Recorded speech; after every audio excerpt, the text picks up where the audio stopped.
Good morning, Jakarta. Good evening, Mexico City. We are very glad to be with you and to share with you the 200th anniversary of the consummation of our independence. It happened in a day as today, the 27th of September, but the year was 1821, so exactly 200 years ago.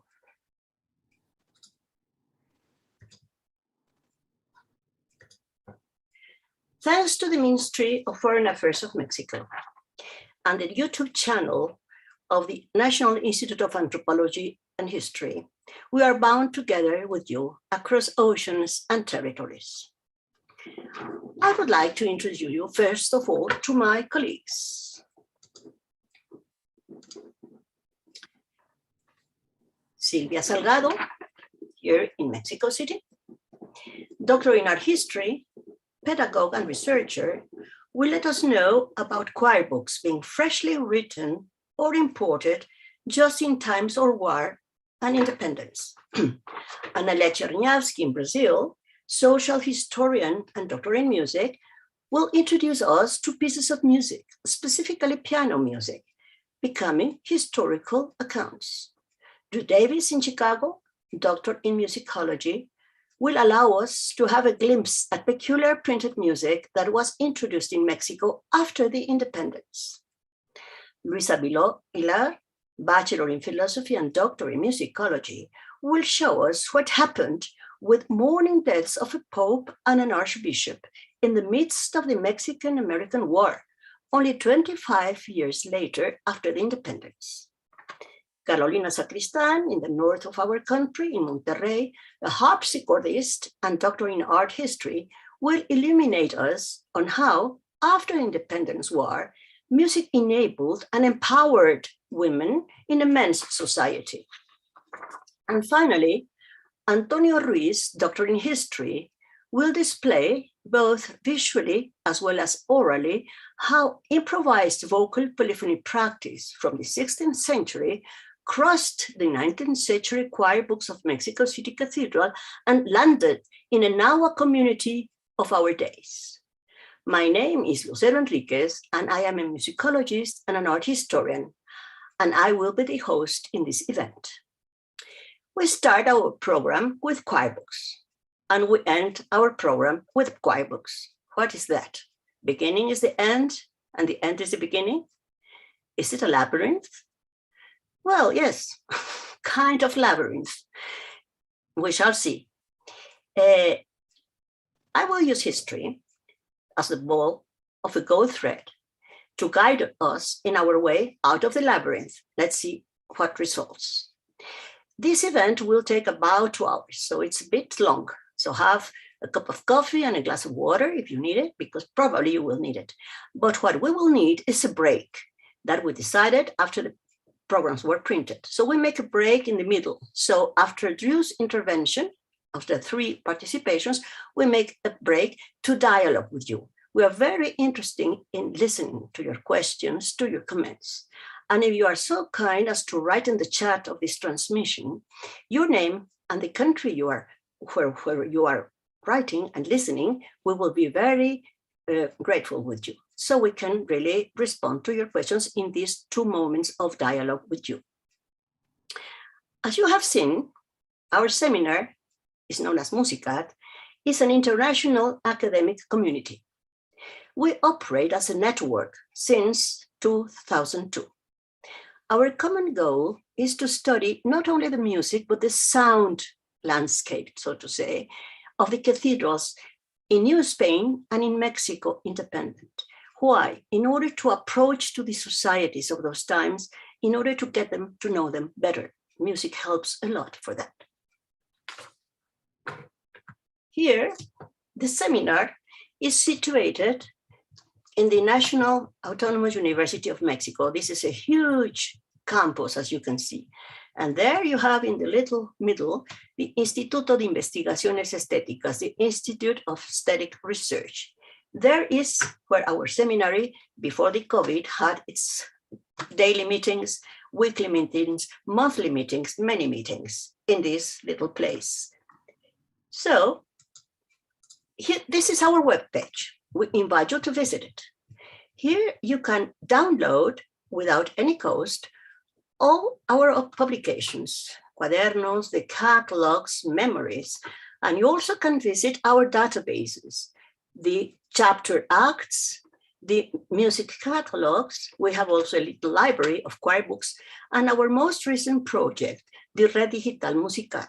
Here you can find interesting things and several audiovisual resources, like videos, for example. You have several videos here. They are short and they are not long, not more than 5-6 minutes at most.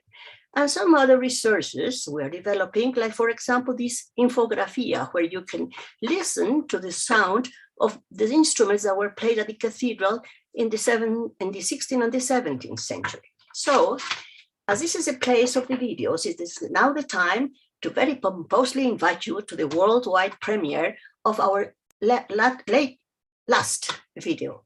So I invite you to listen and to see it.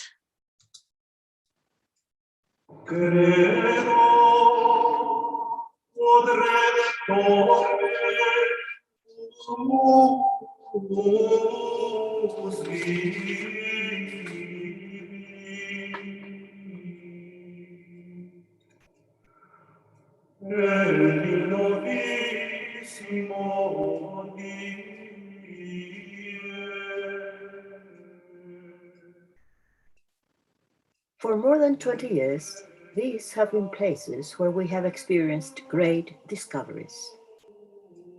The choir book library and the music archive of the Cathedral of Mexico. Both closed their doors on Wednesday, March the 25th, 2020. The COVID expelled us.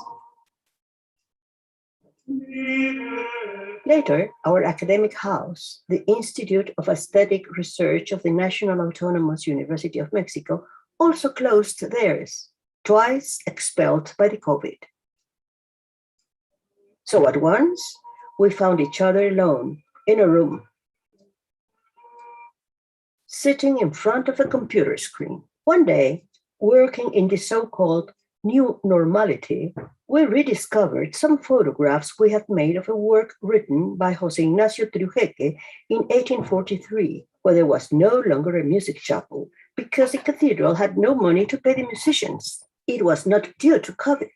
It was one of the consequences of the independence struggles, invasions, and dispossession that had occurred in Mexico. Thus, we realized the importance of this work due to the similarity of circumstances between the past and our present. On important occasions for the church, Triujeque would call his colleagues and arrange existing scores so there would be some music in the cathedral. The work that we had rediscovered was an invitatorium, which is the genre of works with which a service for the deceased people begins. Reviewing some photos of the cathedral choir book, we realized that we could bring this music to life in the way it was done in the 19th century, interspersing plain chant with others' music. "Why don't we record it?" said a member of the seminar. And in that moment, we escaped the pandemic making music.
So now you know us.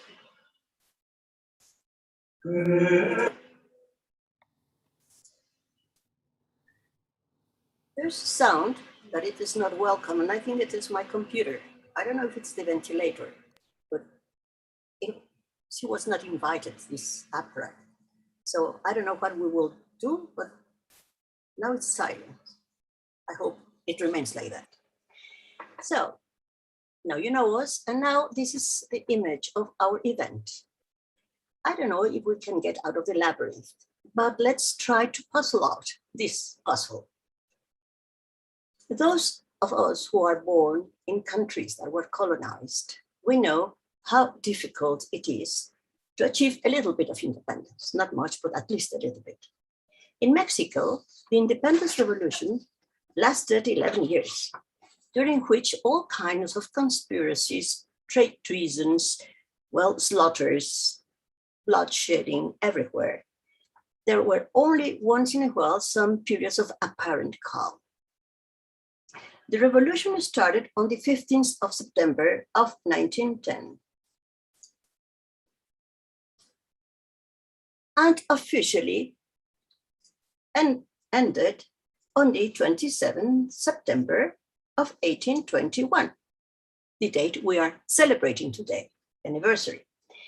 And this was officially when the Trigarant army entered Mexico City, headed by two generals, one a rebel and the other one a royalist, thus loyal to the King of Spain. This entrance is the one we are celebrating today, 200 years ago. We call it the Consummation of the Independence. This consummation was not easy to achieve. It was preceded by all kinds of attempts. Here you have the political or diplomatic attempts. Here, the legal attempts. In fact, all kinds of attempts were made in order to reconcile conflicted interests. It was very difficult to convince both insurgents and royalists that the best for everyone was to make peace and not more war. So despite these troublesome times, these troublesome 11 years between the beginning of the independence and the consummation of independence, choir books were being made here, freshly made, or were imported. They asked them from Spain and they bought it from Spain in the period of wars and slaughters and treasons and fightings. So about this very interesting and intriguing theme, Silvia Salgado, in her own voice and in the voice of Diana Hernandez, will tell us about it.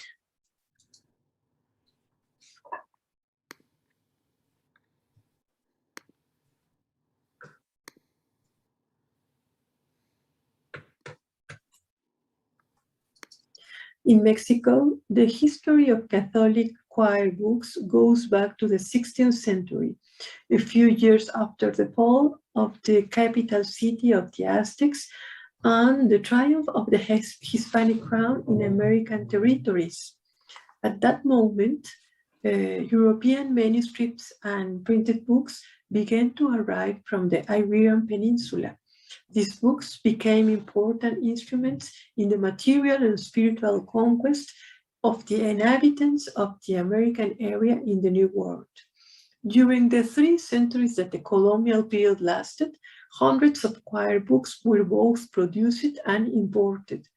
They all served for the celebration of divine worship in the churches of the territory of New Spain or Mexico and beyond. These choir book libraries served to cover the ritual needs of cathedral convents and parishes.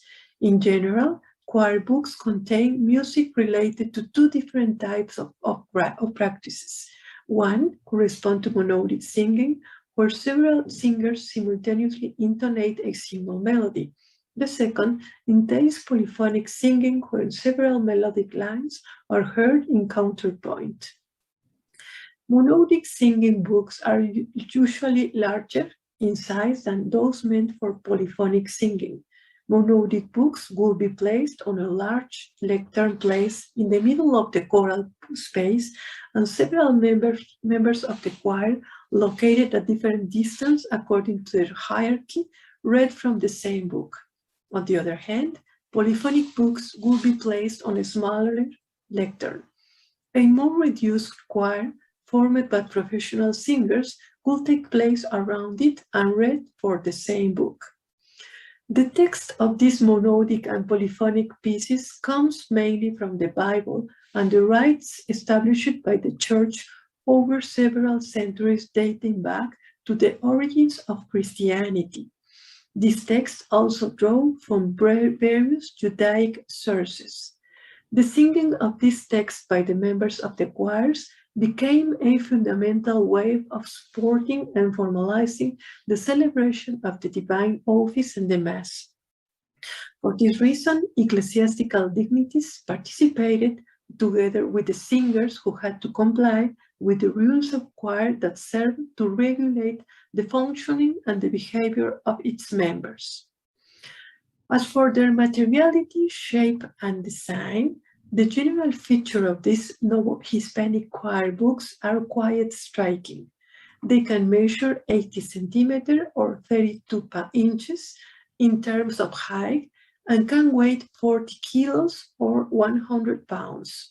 The books often include parchment folios, Gothic writing, square musical notation, and wooden covers protected with leather adorning with iron fittings. Some of them have miniatures and embellished capital letters with gold leaf and great artistic quality. Returning to the historical thread, the proposed central theme, it will be noted that in the early 19th century, in Mexico independence, traditional and conservative views were also preset and reanimated. This was the case in social sectors dominated by the Bourbon regime of the Hispanic monarchy. The same occurred in those circles who were against the Napoleonic Empire imposed on Spain. One hand, from 1810 to 1821, Mexico faced the war of its independence to leave behind its colonial condition before the convulsion weakened the Spanish Empire. On the other, this environment, hostile to the permanence of the old regime, Governing bodies of the cathedrals of Mexico and Durango reacted by acquiring 5 choir books for divine worship. This was a way of confronting the social changes that were challenging tradition and the old regime. Notations contained in these 3 books show that their manufacturing was ordered by these 2 cathedrals. The other 2 books that contain inscribed information regarding their provenance. The oldest of the 5 choir books contain the chants and the office mass of the birth of Saint John the Baptist, known as the precursor of Christ. The book was signed on February 1st, 1810, by Sochantre Vicente Gomez, when Pedro Valencia Vasco was the cantor of the Cathedral of Mexico, 7 months before the outbreak of the War of Independence. The volume is kept in the National Museum of the Viceroyalty. It can be consulted digitally in the Media Library of the National Institute of Anthropology and History of Mexico. The second and third volumes are the books with the hymns or songs that were dated 1811, the year after the war began. One of them contains the hymns that were sung throughout the year. The other is dedicated to the main Franciscan saints, in accordance with the provision of the Roman Catholic Church. Both books bear the Franciscan symbol of the 5 wounds in their bindings, even though they are kept in the Cathedral of Mexico. The date of their incorporation into the later collection is unknown. Due to the calligraphy and plastic manufacture they present, it is possible that they were brought from Spain. The 4th book was ordered by the Cathedral of Durango and remains in its choral library. The city of Durango is in the northwest of the country, was the largest diocese in New Spain until the end of the 18th century. The cathedral is dedicated to the Assumption of the Virgin Mary. So is the second part of the book. The first part contains the offices of the Holy Trinity. The book was commissioned by the electoral canon José Álvarez Tostada. Juan José Meraz composed in its musical notation. The day of manufacture is 1816, in the middle of the war, a difficult year for the independencies due to the death of José María Morelos, one of the leaders of the independence. The 5th, last of the books, correspond to the office of the Sacred Heart of Jesus that was ordered to be made by Ciro Villaurrutia, country commissioner for the Cathedral of Mexico in the year 1818. This is the last identified choir book that was produced during the Mexican War of Independence, and that is what we will hear in the passage below.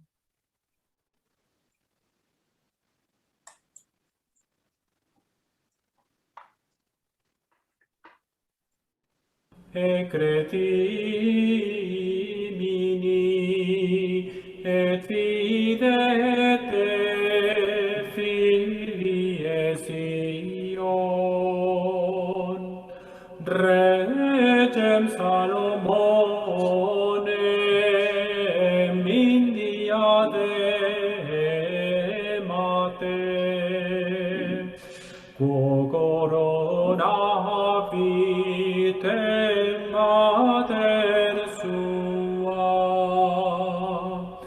in die desponsationis eius, et in die letitiae cordis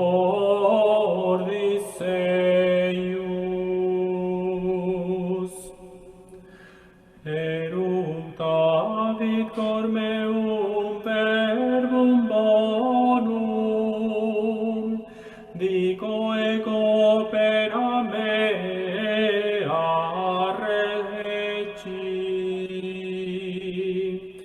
Gloria Patri et Filio et Spiritui Sancto, sic ut erat in principio et nunc et semper et in saecula saeculorum. Amen.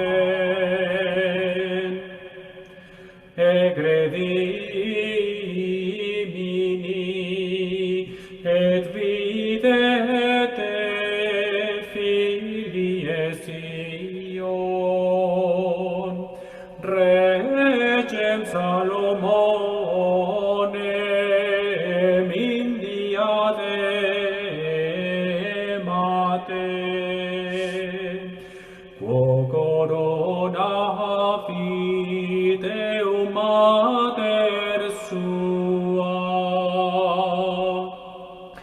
in die desponsationis eius, et in die legitiae cortis eius.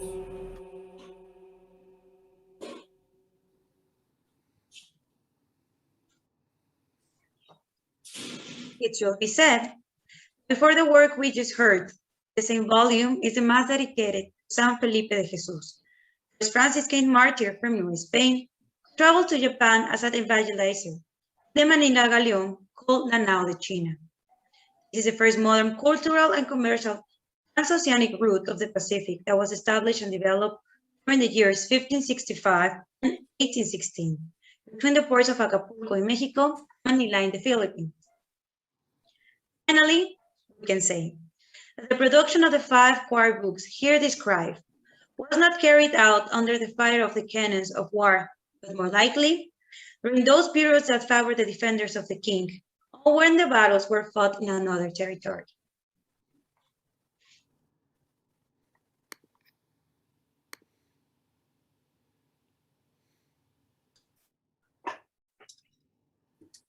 Well, indeed, many battles took place in the 11 years struggle. Imagine what it meant to get free from 300 years of colonial dominion. After such a tremendous struggle, and Mexico became free. But as a very poor country, and very weak, and very disorganized, and with a large international debt. That's something familiar, isn't it? A well-known historian of those times wrote, in the midst of such a complete upheaval of all elements of society, the only thing that has remained untouched is the church. And that is because neither the Congress nor the government have been able to put their hands in the administration or in the election of its ministers. Those ministers ordered the choir books you just have seen. They paid for them. And those choir books were made according to the European tradition more than 500 years old. So in the midst of the independence war and after, when independence was consumed, these choir books were used as if nothing has happened in Mexico. The ritual of the church just went on as nothing had happened. Masses and offices took place as in former times, no matter what kind of government was ruling at that moment, because they all needed the church and the cathedral to legitimize themselves.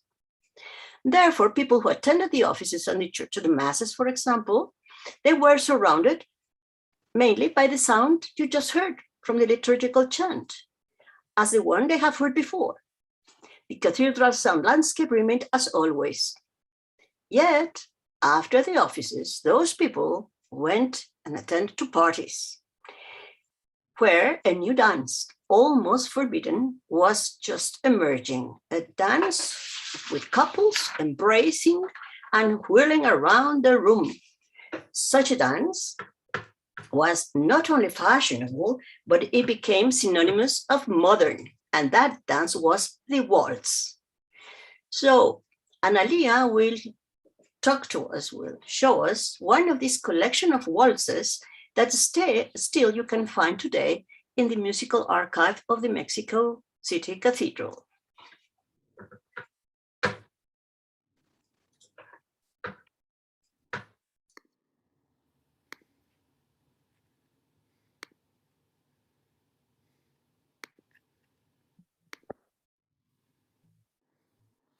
To begin my presentation, I invite you to watch the video Demolition to the Rhythm of the Waltz.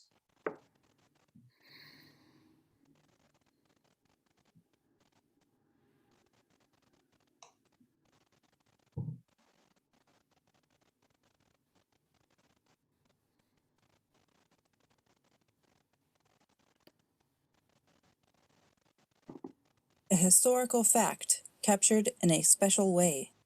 the demolition of the Parián. In 1843, Alejandro Gomez, a young man only 15 years old, wrote a work for piano remembering this event.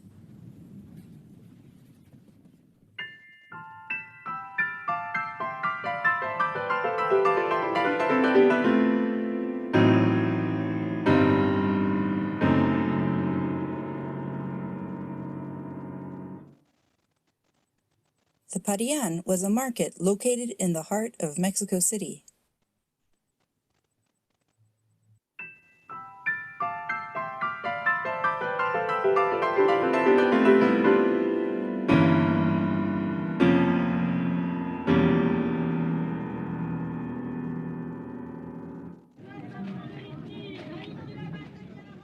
In the Parián, goods from all over the world were bought and sold.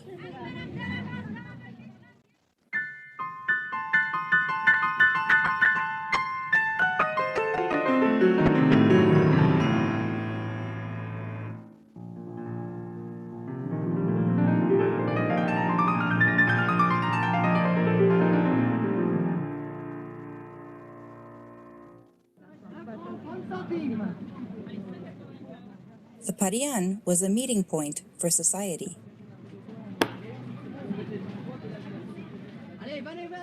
Riots and carelessness caused the market to decline. In the end, people saw the Parián as a very ugly building that needed to be demolished.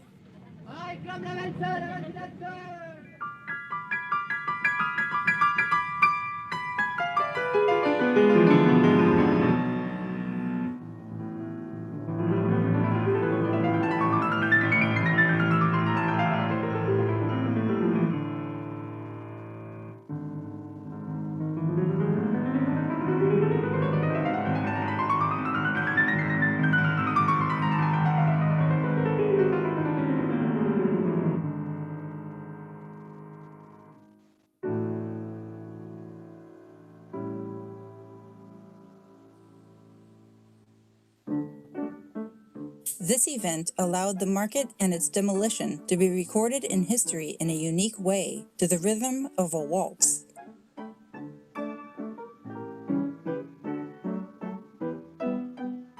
Believe it or not, this score is in the music archive of the Cathedral of Mexico.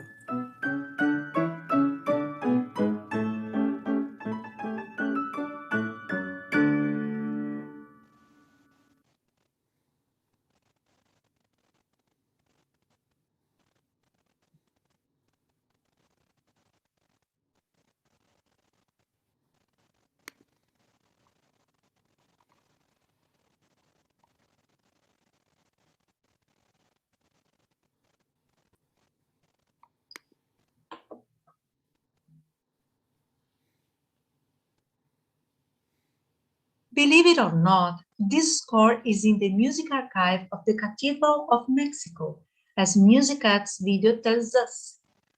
In fact, the score of the demolition of the Parián of Mexico is the first of a collection of 11 works printed in Mexico, dated from 1843, compositions for piano solo, catalog number A1686.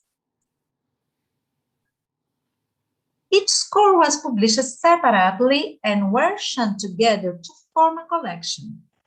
All the waltzes have their individual cover page with drawings and ornamented margins. The table shows the contents of this collection. As we can see, the collection is made up of 10 waltzes and a gallop, dances that reached the elites of this country as part of the French cultural influence. It's needless to emphasize the importance of the waltz as a 19th century musical genre. On the one hand, for its intrinsic relationship with the development of the piano repertoire, and on the other hand, for its role as a dance, a revolutionary dance, the first ballroom dance and confronted pairs, and a new sensitivity and new forms of sociability. In addition, it's worth noting that all the pieces in the collection, despite representing European musical genres, were composed or arranged by Mexican musicians, such as Gomez, Rivera, Valderas, Delgado, and Marzán, and William Wallace, an itinerant Irish musician that was in Mexico in the 1840s, conducted Italian opera and, naturally, composing and publishing waltzes. 3 themes are developed in the collection. The first theme that appears is linked to the Pariano of Mexico, included in the first 3 waltzes: the demolition, the farewell, and the reparation. A second explicit theme is in the 4 seasons: the spring, the summer, the autumn, and the winter. And a third theme delineated by the homage to diverse feminine figures: the miller, the Aragonese, the charming, and the favorite. We do not know who took the trouble of putting together this group of pieces, with these characteristics in common, with this profile, who stitched and tied them together. But we believe that not knowing the identity of the author of the collection does not detract from the fact that the set of the first 3 waltzes, and perhaps also did to the other pieces, forms a narrative founded in the year 1843, which starts from the demolition of this important symbol of the city, and that tells part of the history of the society that lived, attended, and participated in that demolition. It's beyond the scope of this presentation to make a musical analysis of each of the waltzes in the collection, but I do want to share some impressions about the first 3 waltzes. We see that the demolition begins with a long introduction with programmatic characteristics, where together with the musical ideas translated into chord sequence followed by long ascending and descending scales using a wide extension of the piano. The following phrases are described: blows, fallen stones. Blows, stones swam around. Thus that rises, the square being cleared up. Total clarence. Then follows the tempo di valse in 3/8 with short melodic themes and gradual change of dynamics. This is how the demolition of the Pariano unfolds.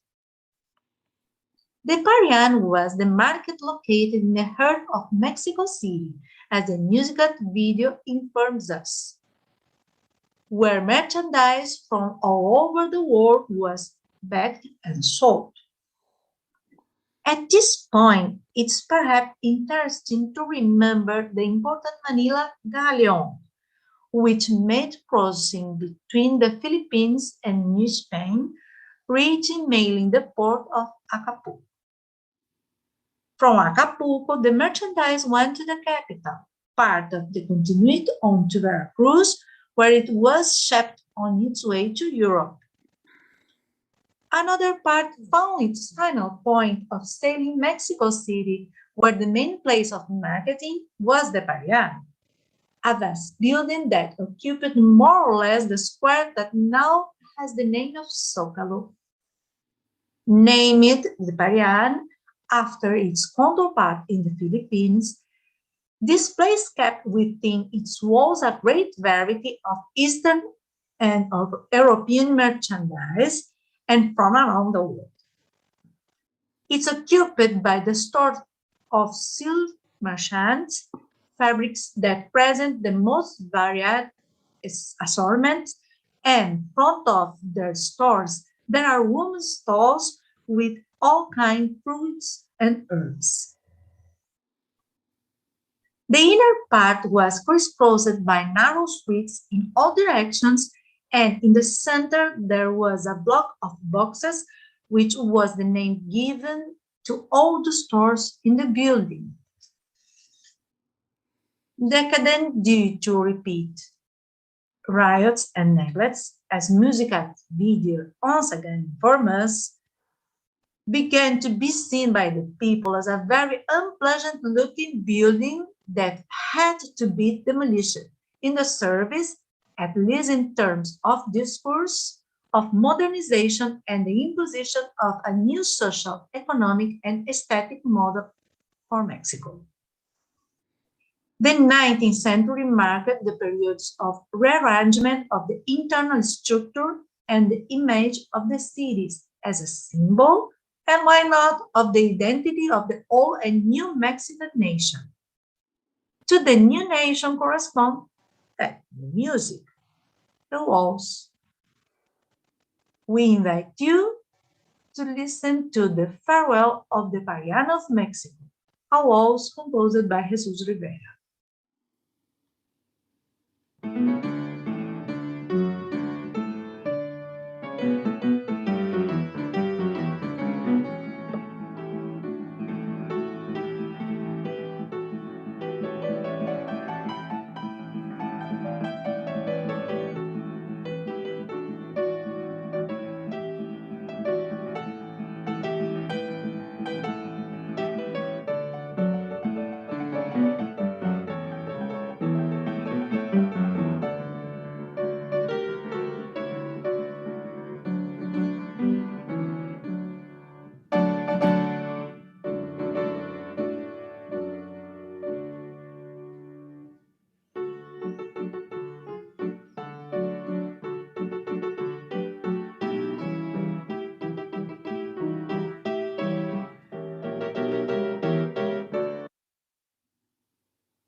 The farewell, indeed, is introduced majestuoso and moderato in tempo.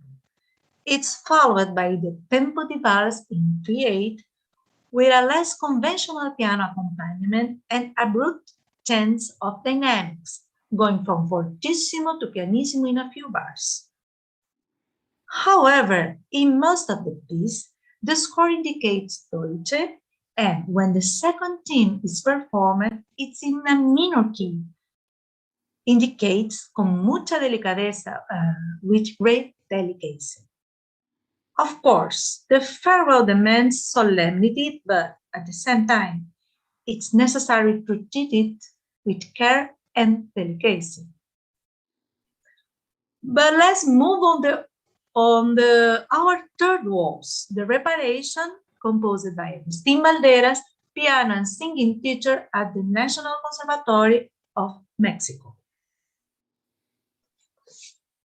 Regarding the title, The Reparation, historical documents of the use the term repair, the idea of reparation to refer exclusively to the compensation due to the merchants who occupied the market's boxes at the time and who were evicted in the process of demolition the building and opening up the urban space. The disposition of the central government was that the city hall should pay those affected. However, the lack of municipal funds have been a constant during the first half of the 19th century. Apparently, everyone agreed that compensation was necessary to repair the economic damage suffered, but no one ended up taking charge of this reparation. Next, I invite you to listen to the sound of the reparation to the rhythm of the waltz.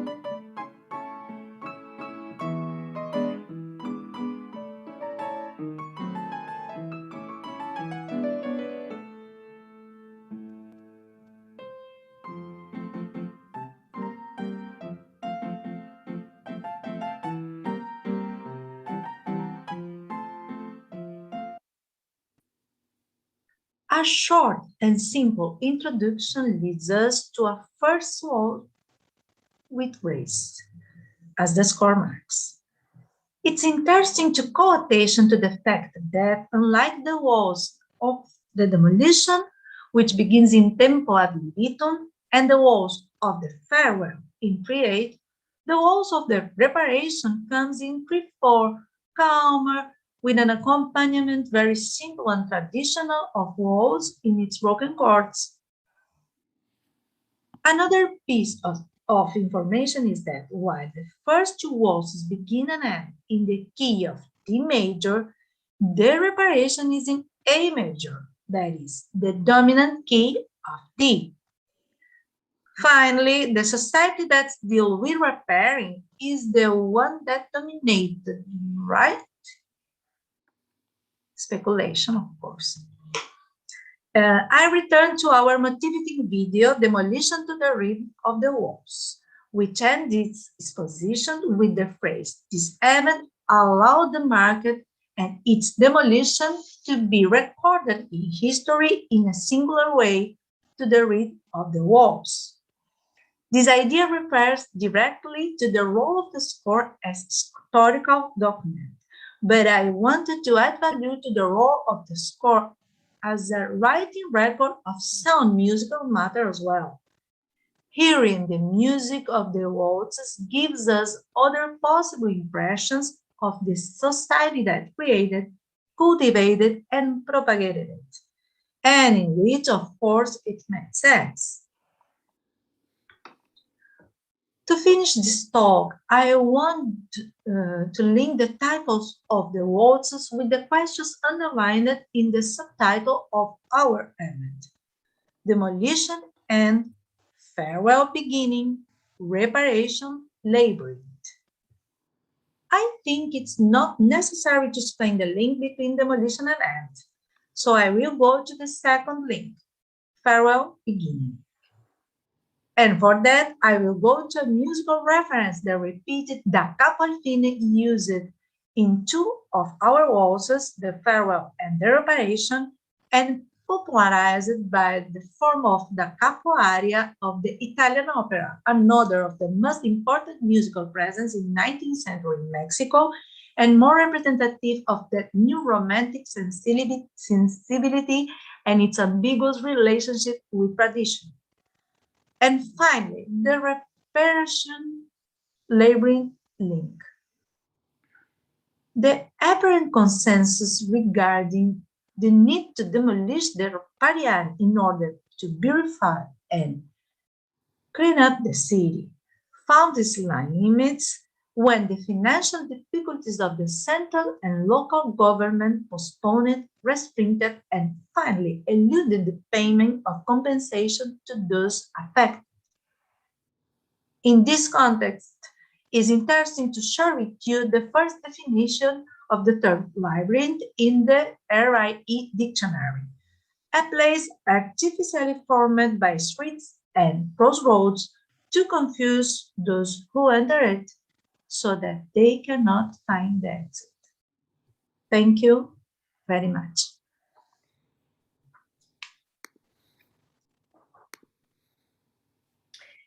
Well, yes, a labyrinth, a maze, just like the one described by Analía.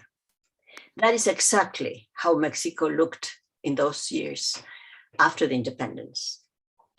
The labyrinth was made, well, just like in the reparations, by ideology, by economic interests, by all kinds of privileges that didn't disappear after the independence. They were just there. And it was so confusing, the labyrinth, that they were confused inside, and the people who wanted to come from outside, inside, they were also confused. Nobody could find its way out, really. And even worse, the country was to the point of disintegration. Outside the labyrinth, what do you think? France and England, the powers of the time, they were just trying to replace Spain by grabbing whatever was left when Spain left the territory. Especially the silver mines, of course. What do you think? And the international commerce. Mexico was very much in debt, so it needed resources. And England was offering money at very high rates, usually, but also was offering international recognition. And that was something very necessary for the young country, because the fear that Spain would return was a real fear. And what do you think? Spain did came back. They tried, at least in 1829, with a small exploratory regiment that sent the King of Spain. They landed in the north of Mexico and tried to recover Mexico. So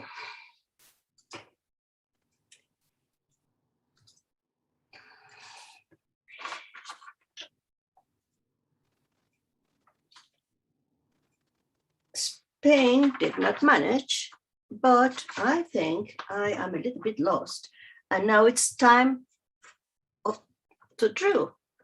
So this is not going to happen now. It's time of Drew. Drew will tell us about some imports that came from Germany, the Bundes Confederation, some of the states there. There were people who were very interested, genuinely interested in Mexico because, and thanks to the books published by Alexander von Humboldt, who made a marvelous job in that sense. And they were interested in Mexican archaeology, Mexican nature, and Mexican mining, of course. So from that part of the world came mysterious imports. And Drew will put some light on those imports that you can see, of course, in the music archive of the Mexico Cathedral.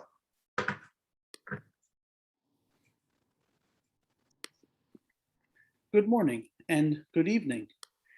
Throughout the colonial period, two powerful institutions enacted control over the citizens of New Spain: the Spanish Monarchy, as represented by the viceregal government, and the Catholic Church. In the 19th century, the consummation of the independence of Mexico transferred governance to the leaders of the new nation, who over time enacted a series of measures that limited the power and wealth of the Catholic Church. These included the abolition of clerical privileges, or fueros, the secularization of missions, and the desamortization or seizure of church property under the Lerdo Law of 1856. That said, the Bourbon reforms of the 18th century had already passed anti-clerical measures, and thus restrictions on the Catholic Church cannot be linked exclusively to Mexican independence. The overall historical narrative of 19th century Mexico tends to chronicle the secularization of culture. But the Catholic Church was not rendered obsolete, and indeed it persevered throughout the century. Historian Brian Connaughton reminds us that the majority of Mexicans remained practicing Catholics after independence, and that many religious traditions grew in importance, especially in popular contexts. The Catholic Church no longer counted upon the resources that it enjoyed in the colonial period. And after 1837, Mexico City Cathedral could no longer support the expense of a full-time chapel of musicians. Thus, from that time onward, the cathedral hosted full orchestral performances only on special events, such as feast days funded by chantry funds, funerals, and other occasions. Most services would suffice with organ and voices alone. During the viceregal period, the Catholic Church remained the primary employer of musicians, and the few composers active in New Spain generally became chapel masters in the cathedrals. In the 19th century, the musical scene diversifies, especially in Mexico City, and thus the cathedral becomes only one venue for a professional musician to perform on occasion. Church patronage was no longer a viable career path for instrumentalists. Ironically, the most prolific colonial composer, Antonio Juanas, wrote many of his pieces in the first decade of the 19th century.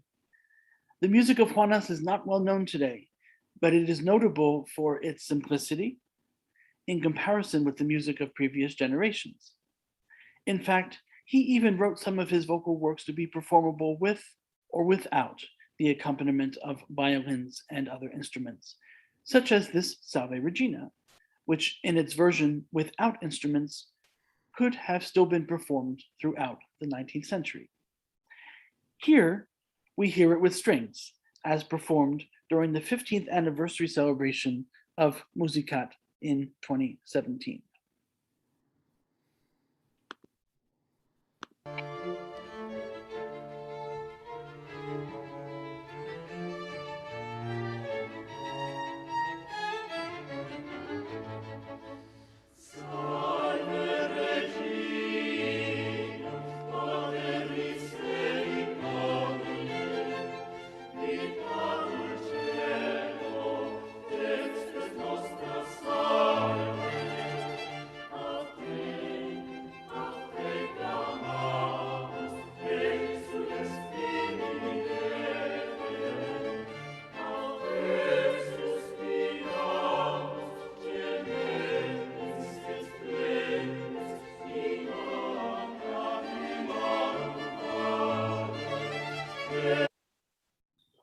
Juanes would be the last colonial chapel master to work at Mexico City Cathedral, and the story of musical production in the decades following his death, which symbolically occurred around the same time as the consummation of Mexican independence, is a series of contradictions and puzzles that remains unwritten today.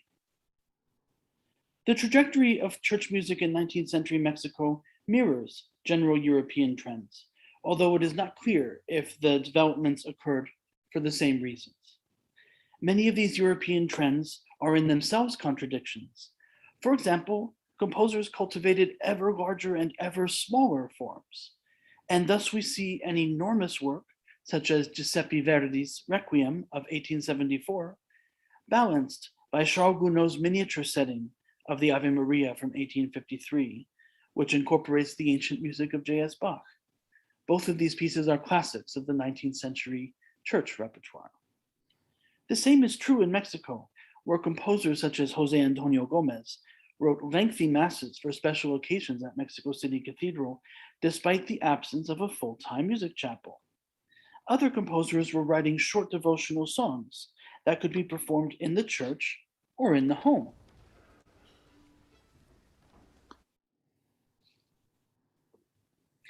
This anonymous mid-19th century song, O Virgen Sacrosanta, preserved at Mexico City Cathedral, is a simple piece that honors the Immaculate Conception of Mary, yet is written on fine gold-leafed paper from France. The colonial repertoire never enjoyed such luxurious materiality, although the complexity of the colonial music was much higher. In this case, the fine paper conveys the sense of a rich offering to God through a simple song. Versions of this song, which may have originated in Spain, are still sung today in Mexican villages, largely in honor of the Virgen de Ocotlan, as searches on YouTube will reveal. Among the new printed repertoires of music that became utilized in cathedral liturgy were works composed and published in Central Europe, Augsburg, Paris, Vienna, Munich, Milan, for a market of parish churches at a time of religious renewal. Spain, the old mother country, did not support much of a market for printed music, and very little music by Spanish composers actually came to Mexico City during the 19th century. One reason of this, of course, is the prevailing anti-Spanish sentiment, as well as a vogue for all things French and all things continental. A surprising number of printed sources from Germanic lands arrived in Mexico City, although the supply chain is not yet entirely clear in the years before the opening of the music shop of Wagner y Levine, just meters from the cathedral. I am especially interested in the sources from Bavaria and Austria, areas in which a reform movement occurred later in the century that supported greater participation of lay people in the celebration of the liturgy.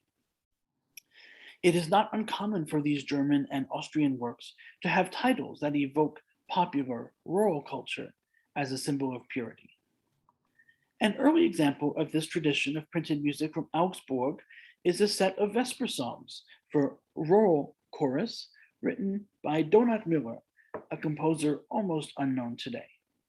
The print, published by Anton Böhm in Augsburg during the 1830s, was at Mexico City before 1842, when Jose Ignacio Churreque made arrangements of its various movements in order to broaden the liturgical scope of the repertoire.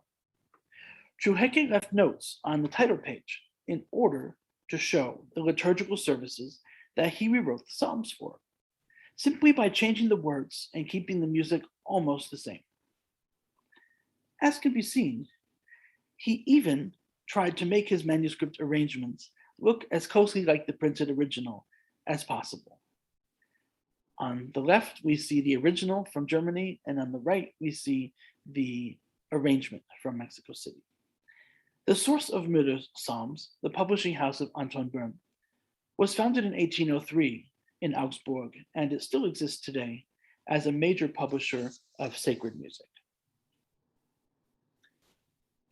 One of the labels frequently found in this Germanic repertoire is the pastoral.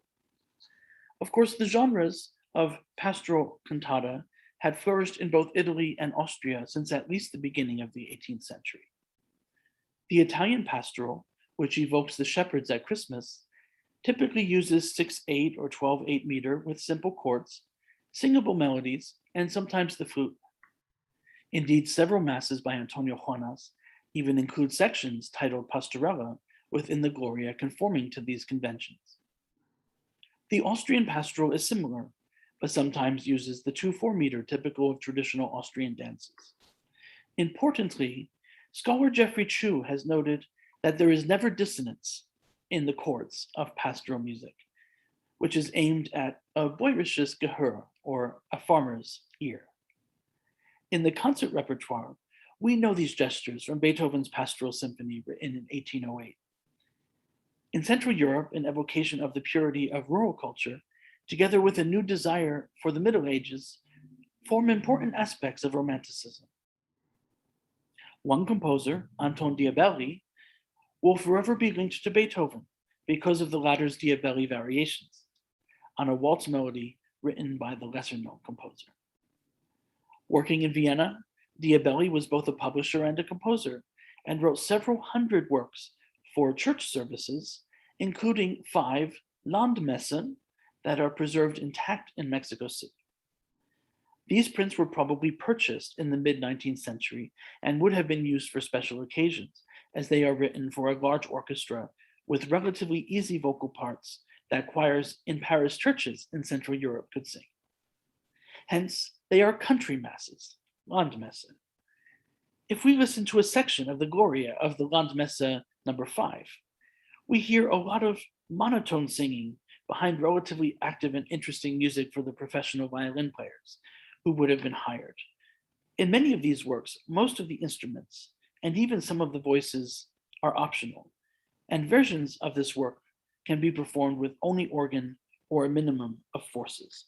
Such possibilities responded to the realities of church music in the 19th century, whether in Mexico or in Europe.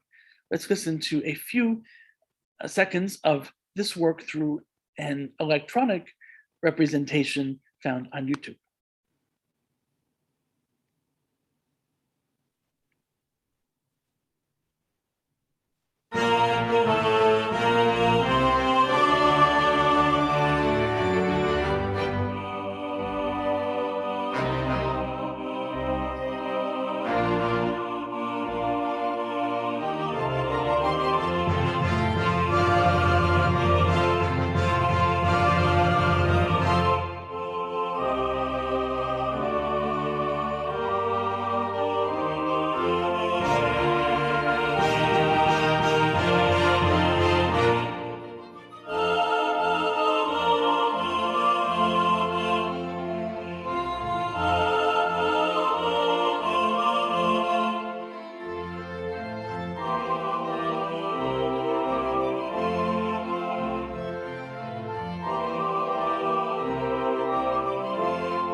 Aside from Mexican politics, the global Catholic Church spent much of the 19th century finding itself, largely through various parallel quests for liturgical purity, influenced by the Romantic imagination of the Middle Ages. The codification of Gregorian chant by the monks at Salem, the Sicilian movement in Italy and Germany, the opening of Gregorian chant schools for singing, even in Mexico, and the composition of new liturgical monophony point to these reforms, which culminate in the famous Motu Proprio of 1903 by Pope Pius X about liturgical music. Does the presence of this repertoire in Mexico suggest that similar reform movements were on the mind of clerics and politicians alike? One could argue that the liberals, such as Miguel Lerdo de Tejada, envisioned a rural middle-class Mexico much like the ideal folk imagined in the country masses. And in that sense, the simplified music seems appropriate. At the same time, I think the Europeans envisioned the folk of their country masses as outside of time and more archetypal, a model to recapture, but always abstract in the modern world. As such, the Mexican middle class was a more modern, secular phenomenon than the imaginary Austrian shepherd, and perhaps was better defined by salon music. In sum, over the period introduced here, decolonization removed power, both secular and financial, from the Catholic Church, and thus practical musicians began to find careers that only sometimes included work in sacred music. The chapel master converted from the role of a composer to that of a choral director. By losing much of its prestige, the cathedral became much more like a parish church and more connected to everyday life and everyday people than perhaps it ever could have been during colonial times. Like the music, it became more humble, at least sometimes. Thank you. Well, if the church became humble in the 19th century, we are always humble in the 21st century. But now it's time for us to have contact with you. So I will ask Pablo and Diana to transmit us any questions or comments we have received from our public. So please, Diana, Pablo.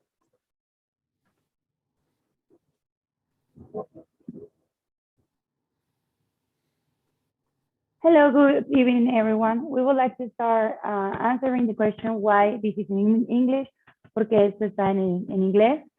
Y les queremos decir a todos los de habla hispana que el día de mañana a las 5 de la tarde, hora México, vamos a tener el seminario en español. Entonces, no se preocupen, esto va a estar en nuestro idioma. So, we would like to start with some, a very specific question. So, Ryan Banks asked, this is an open question for everyone. Is there any involved, religious or not religious, in any other archive, like in Durango, the Church of Guadalupe, or the Cathedral of Puebla, that we will know about it? Who wants to answer that? Analía, maybe. Analía, algún vals religioso o no religioso del que tengas conocimiento. Analía, your microphone. ¿Más religioso? No religioso. Eso está. Okay, so No, the no, question is no religious music. Mhm. Well, I can answer. I can start the answer. Yes, in the Cathedral of Puebla, we have some pieces that are not religious, basically. In this case, we know where they come from. They came from the donation of an archive of one of the musicians that had worked over there. So we do have, at least in the Cathedral of Puebla, as in the Cathedral of Mexico, we do have some pieces that are not religious. And in this case, we know how it got there. At the Cathedral of Mexico, we're not so sure. And I don't know, Drew, if we do have some music in Durango or in some places that are not religious. There's a very small repertory of instrumental music from the early 19th century at Durango, which includes some waltz figures, but there is much less of this general 19th century repertory there than there is in Mexico City or Puebla. But one thing I will say to help answer as well is that there's not necessarily religious waltzes, but there are religious movements that use the gestures of the waltz. And one place we find those is, for example, in the Benedictus of the Mass in the 19th century, where you may have the 3/4 time set up with a very slow waltz and then a very ornamented melody above. And such, it's not really a waltz, but it has gestures of the waltz. And that's the way in the 19th century the secular comes into the sacred, and the sacred can cross the boundaries in that way. But of course, as Analía can talk about, there is a considerable waltz repertory in Mexico City. Thank you very much for your answer, Drew and Luisa. And thank you so much for your question, Brian Beth. We would like to say greetings from Natasha from the Jakarta Institute for Arts. She says, "Buenos días from Indonesia. Thank you for this amazing webinar." Mrs. Mari Rojas says, "Hola, buenas noches. Gracias por compartir. Good evening, everyone. Thank you so much for sharing this space." Laura Galicia says, "Congratulations, felicidades, y viva Mexico."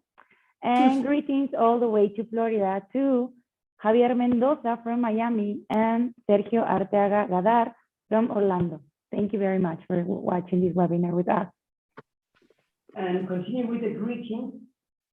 We have greetings from Ernesto de Jesús Espinosa García. Your microphone, Says, Pablo. Your "Saludos a microphone. todos desde México." Your microphone.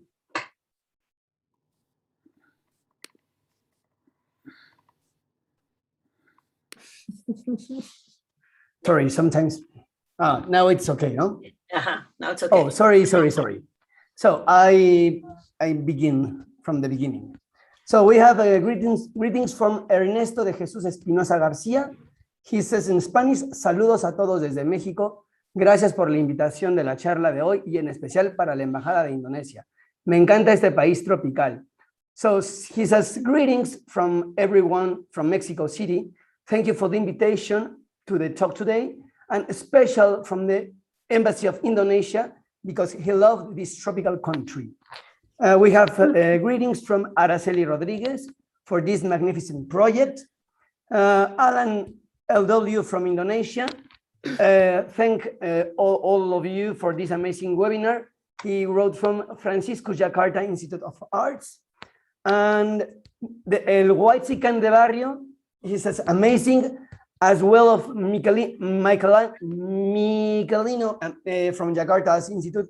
He says, "Amazing too." And another amazing from Mohammad Dafanufal Hamza from Jakarta Institute of Arts as well.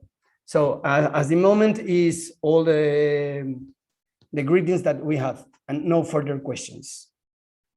Well, I think we have a collective hello to Jakarta Arts Institute, because actually they are with us. We are connecting with them, and thank you very much. It is amazing that you are bounded with us through this medium, and we thank you very much because you have been very supportive standing here for 1 hour. Yes. So now this, I don't know if my colleagues want to have a question to the people listening, or I only want to remark, because there are some Spanish speaking people listening to us, that there is we don't know exactly how these waltzes or cuadrillas came into the cathedral. I really don't know. There is one amazing waltz, and for the Mexicans or the Spanish speaking people, I don't know how to translate that in English. There is a waltz that is called El Vals de las Gorditas Calientes. So the waltz of the fatty, the hot fatties. No, how would you say, Luisa? Or Drew? Antonio Gomez. Sí, pero ¿cómo dirías? I have no idea. Gorditas Very calientes. desirable women. Very desirable women and very hot women. Well, hot and rounded women, no? Well, Such a waltz is in the cathedral. How did, ¿es de José Antonio Gómez, Caro? No creo, ese hombre, that man was very solemn, that was very pompous. He wouldn't write a waltz for the fatty, hot women. I mean, no, certainly not. I don't think so. He was very pompous, writing masses with trombones and plena orquesta, y bueno, Ave María con gran orquesta, no? Tremendous pompous. Perhaps he would have been less pompous had he had a gordita caliente besides him, no? He would be less pompous, I think. So, well, that is my imagination, pure speculation. But you know, there is also a very interesting way in which the music from the outside gets inside the cathedral. I was just thinking by the answer that Drew gave, you know, that it happens even before. I mean, you can hear it in many religious pieces in the 18th century, and you have these minuet kind of things, you know, these little movements that sort of bring the outside inside the cathedrals or the churches. This is actually a very interesting subject matter to look at those links. Yeah, the fact that an archive reflects the owner, the cathedral is the owner of the archive, but the archive at the same time reveals the society that surrounds the cathedral. Well, the archive has not kept its historical integrity because it was dispersed. It has suffered a lot, the archive, music archive of the cathedral.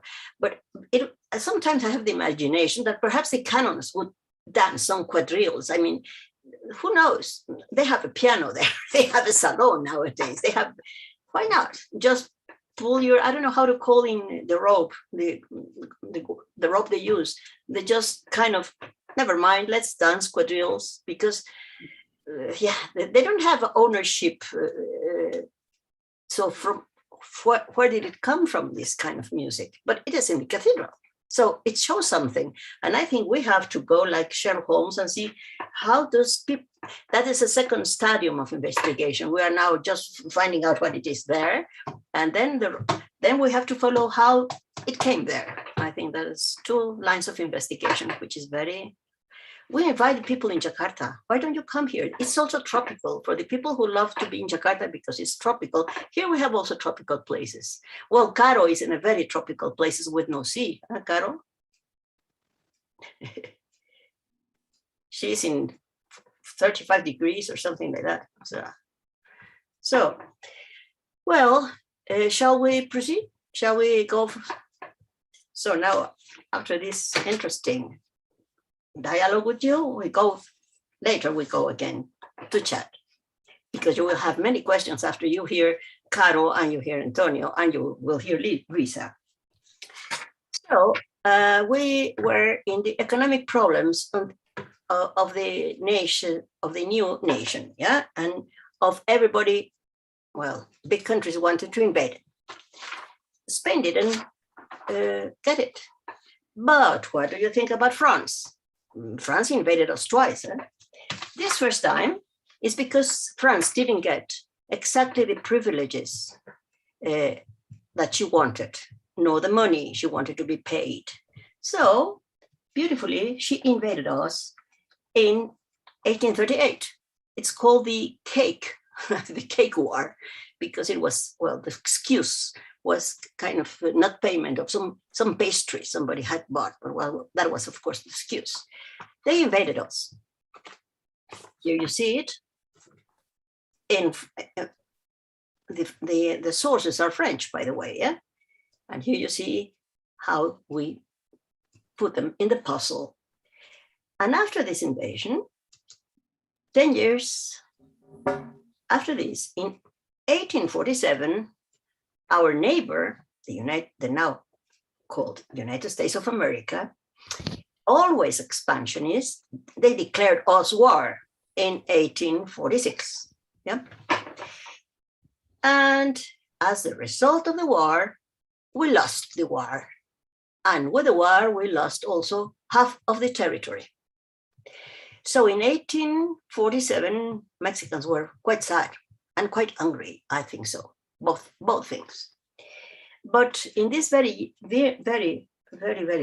sad moment,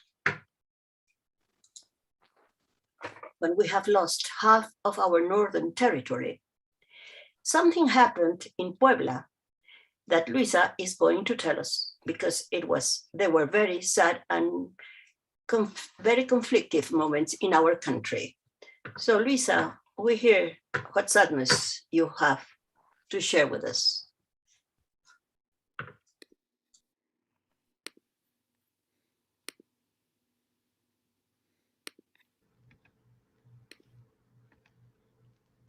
The city of Puebla is also the capital of a state with the same name.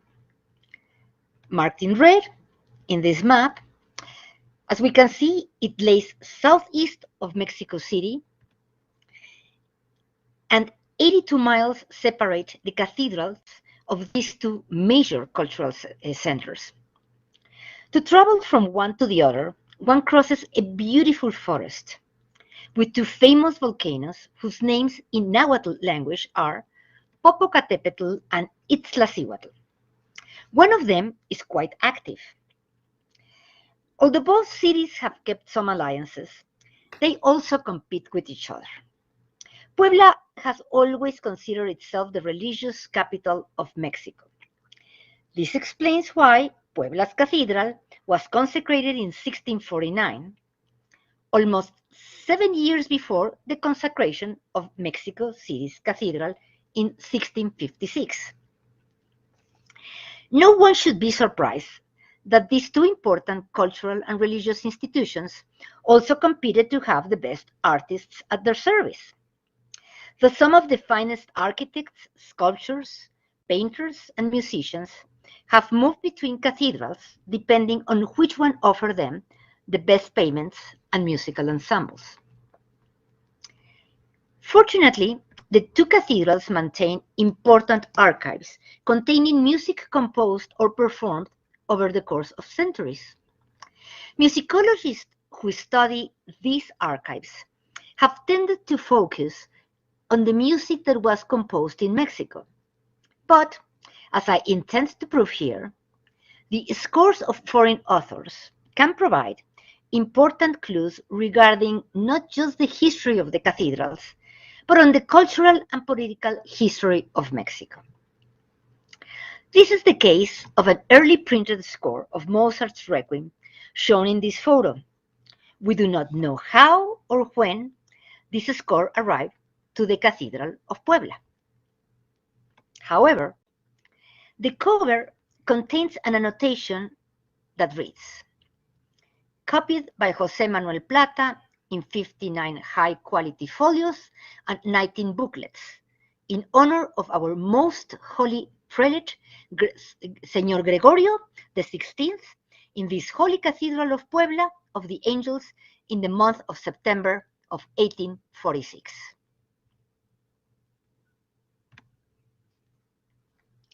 A set of handwritten parts preserved in the same cathedral corroborates the information that appears on the cover of the printed score. The manuscript-based part says, Missa pro defunctis for 4 voices and large orchestra, composed by Wolfgang Amadeus Mozart, copied in 19 booklets in honor of our most holy father, Señor Gregorio XVI, in the Holy Church Cathedral of Puebla, 59 folios, by José Manuel Plata, year 1846.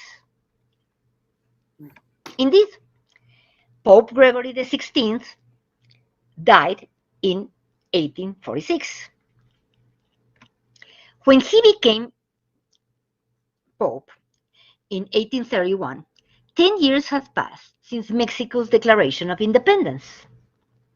However, it took Spain a decade and a half to recognize Mexico as an independent and separate partner. During these 15 years, the Spanish crown harassed any political foreign entity that would recognize Mexican governmental authorities. The delay created numerous diplomatic and commercial problems for the nation. For the Roman Catholic Church, the situation was particularly delicate, since the Spanish bishops and archbishops were not appointed directly by the Pope. The designation of each bishop or archbishop in Spanish territories entailed a process of agreement between the Pope and the King, aided by an institution called the Patronato Regio. Pictures like the one that we are seeing can be found in churches. Surely, so nobody forget who was the real boss. 20 years after the battles of independence started in Mexico, several bishops have died, and their seats remain vacant. Thus, the situation of many dioceses became truly worrisome. Yet, the previous Pope, Pius VIII, refused to break the agreements with the Spanish crown regarding Mexico. Obviously, not every prelate agreed on this with the Pope, since just 20 days after ascending to the Holy See, Gregory XVI proceeded to appoint a group of Mexican bishops. This action circumvented all types of written and unwritten rules. It contradicted the explicit objections of the Spanish king and overlooked almost 2 centuries of well-established protocols. Pope Gregory's decision takes us back in time and back to Puebla, since these appointments were the result of 5 years of diplomatic work done by Francisco Pablo Vázquez. Who was this man who had been born in Atlisco, a town near to the state of Puebla's capital, and why was he in Rome in 1831? Well, Francisco Pablo Vázquez became canon of the Cathedral of Puebla in 1806. He had a doctorate in philosophy and theology, spoke several languages, and had undeniable diplomatic skills. On April 25th of 1825, General Guadalupe Victoria, the first president of Mexico, appointed Francisco Pablo Vázquez ambassador and minister plenipotentiary and sent him to Europe to negotiate the recognition of Mexico as an independent country. Vázquez traveled to London, Brussels, Paris, Florence, and Rome. His diplomatic skills were rewarded when Gregory XVI appointed him Bishop of Puebla. After such appointment, every bishop is usually consecrated by another local bishop. However, there were not many bishops left in Mexico, and Francisco Pablo Vázquez was already in Rome, so he returned to Mexico as a consecrated Bishop of Puebla. Back in Mexico, he proceeded to consecrate all the other Mexican bishops appointed by Pope Gregory. Without any doubt, this gave the bishop all the importance traditionally claimed and exercised by Puebla as the religious capital of Mexico. When Gregory XVI died, Francisco Pablo Vázquez was still alive and still Bishop of Puebla, so that can explain why the chapel master Manuel Plata would be so interested in contribute to the most grandiose and solemn funeral services possible.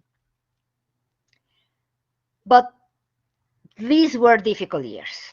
On the other side of the volcanoes, the Cathedral of Mexico documented the death of Gregory XVI from a different angle that further illustrates the challenges of the period.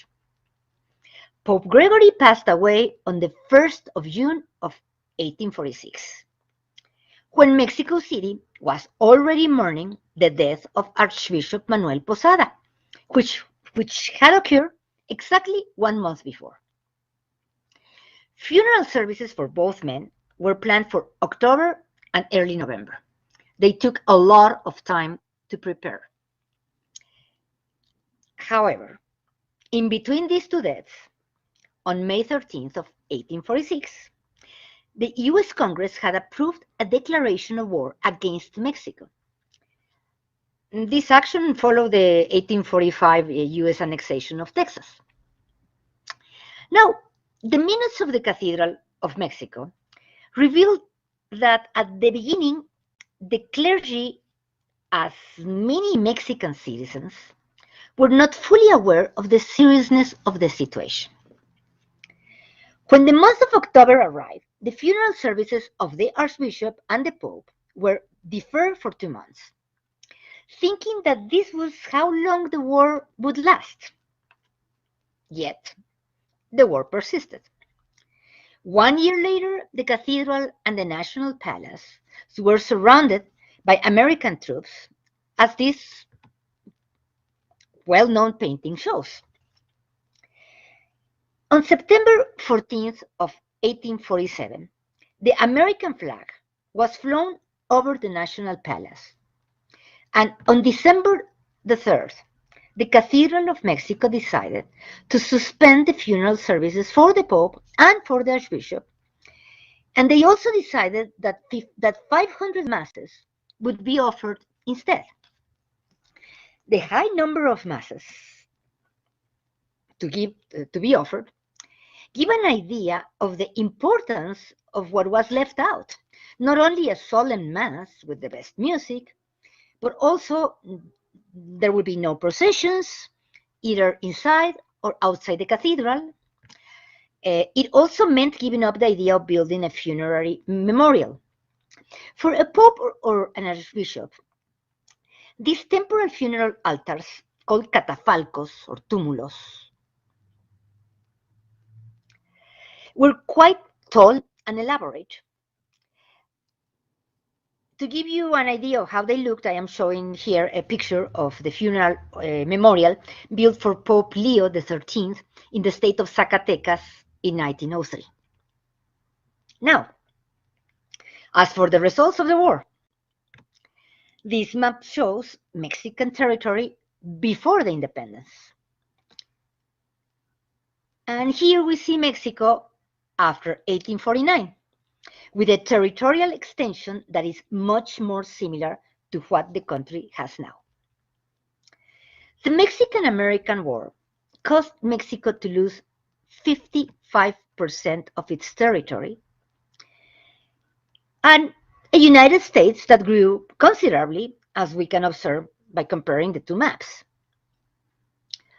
The war ended on the 2nd of February of 1848, leaving a worn-out country. After nearly 3 decades of political instability, Mexico certainly faced innumerable challenges in the decades to come, and before reaching its current political division. This is one reason why the history of music cannot be detached from its social and political environment. Interestingly, a simple musical score can serve as a reflection of what happened. It reminds us of some misfortunes, but also shows the desire to survive and all the efforts made by the country and its citizens. Many of the institutions and architectural landmarks that witnessed all these wars survive, not without having had to adapt to different economic and political rearrangements. At the same time, their grandiosity and historical weight continue to inspire new generations of Mexican citizens, so much so that Mexico is proud to share with the world its past and its present culture and creativity. Thank you.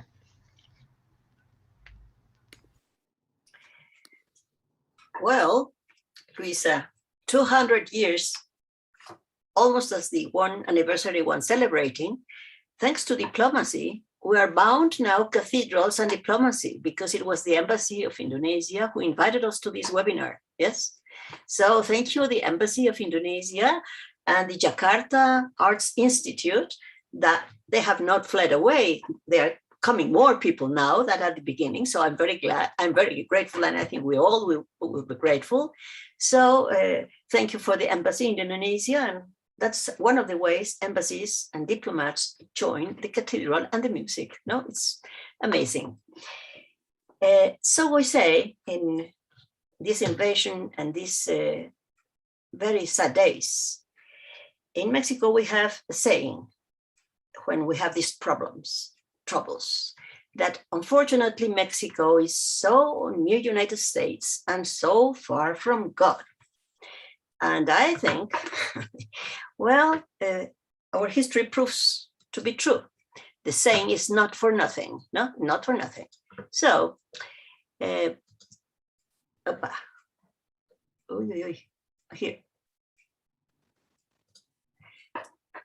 If it's far from God, our people have been always very close to Virgin de Guadalupe, yes? Hosting a banner of the Virgin, Miguel Hidalgo initiated the War of Independence in 1810. Not as a banner, but as a stone there, in its advocation of the Assumption, she is the patron of the Cathedral of Mexico, the Virgin. And she has witnessed how many things she has witnessed. Well, of course, the triumphal entrance of the Trigarant army, which anniversary we are now celebrating, but also it witnessed the treason of one of these generals who made himself crowned as emperor. And he was later executed in 1824.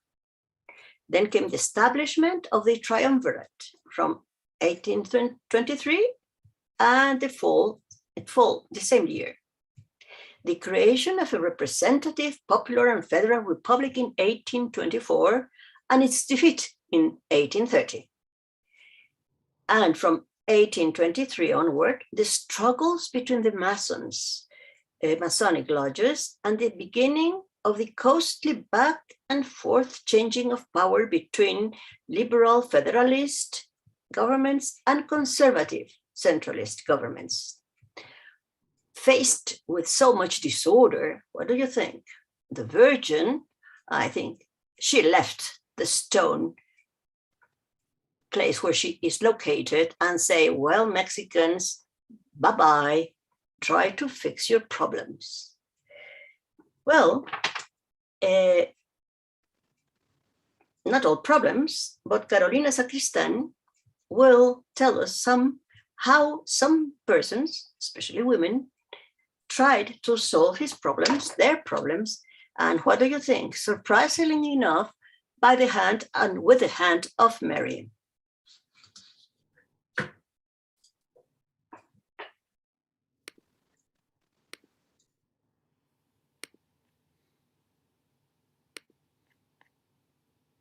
When we heard talking about music in Latin American cathedrals, we immediately imagine men singing, performing on musical instruments, composing, or copying pieces for the liturgy. Devotional music for lay women seems to have no place in this religious male-dominated environment. But some musical manuscripts in Mexico City Cathedral Archive contradict this assumption. They were composed and performed by women that were not nuns. In one of these manuscripts, the title page is beautifully decorated with latches imitating lace and the beads of the rosary. The last page shows a geometrical drawing, giving either a simple idea of a temple implied by the text, or perhaps a sort of embroidered border handkerchief. This manuscript belongs to a lay association known as the Hijas de María Inmaculada, the Daughters of Mary Immaculate. It is a prayer for Virgin Mary set into music by Joaquín Martínez, a badly known composer around the 1860s. This and other similar musical pieces are clues of a complex and unexpected process triggered by the Mexican War of Independence, namely the emergence of a radical form of Catholic feminism with a strong French influence. My paper will focus on this matter. The predecessor of lay Catholic associations like the Hijas de María was the colonial urban confraternity, whose primary purpose was to foster devotion to an image of Christ, the Virgin Mary, or a particular saint worshipped in local churches. This duty involved maintaining the chapel or altar dedicated to the divine character chosen and organizing a big special feast at least once a year. The expenses incurred by the confraternities in these public displays of piety, which often included fireworks, candles, musicians, singers, preachers, and adornments, could be significant. Additionally, the confraternities operated as mutual aid or burial societies for their members, with rotation more extensive. To fund these activities, confraternities depended not only on members' fees, but also on income from rental properties, bequests, and donations.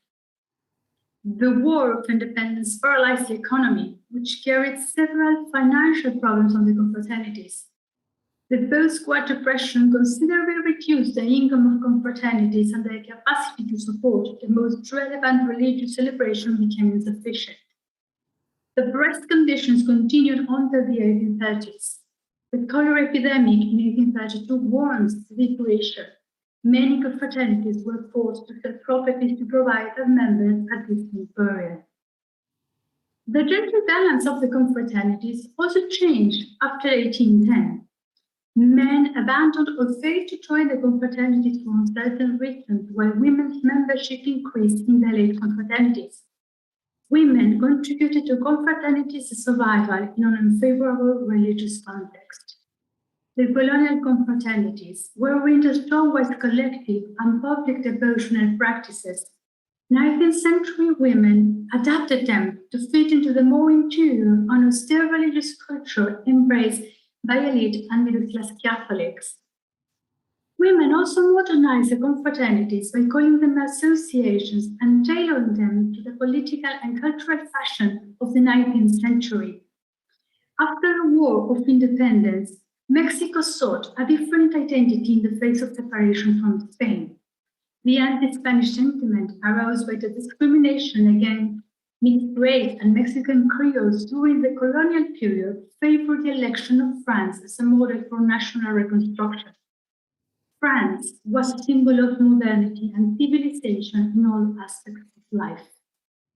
The French lifestyle had a significant impact on the Mexican bourgeoisie, whose members had the economic capacity to acquire all sorts of foods imported from Paris.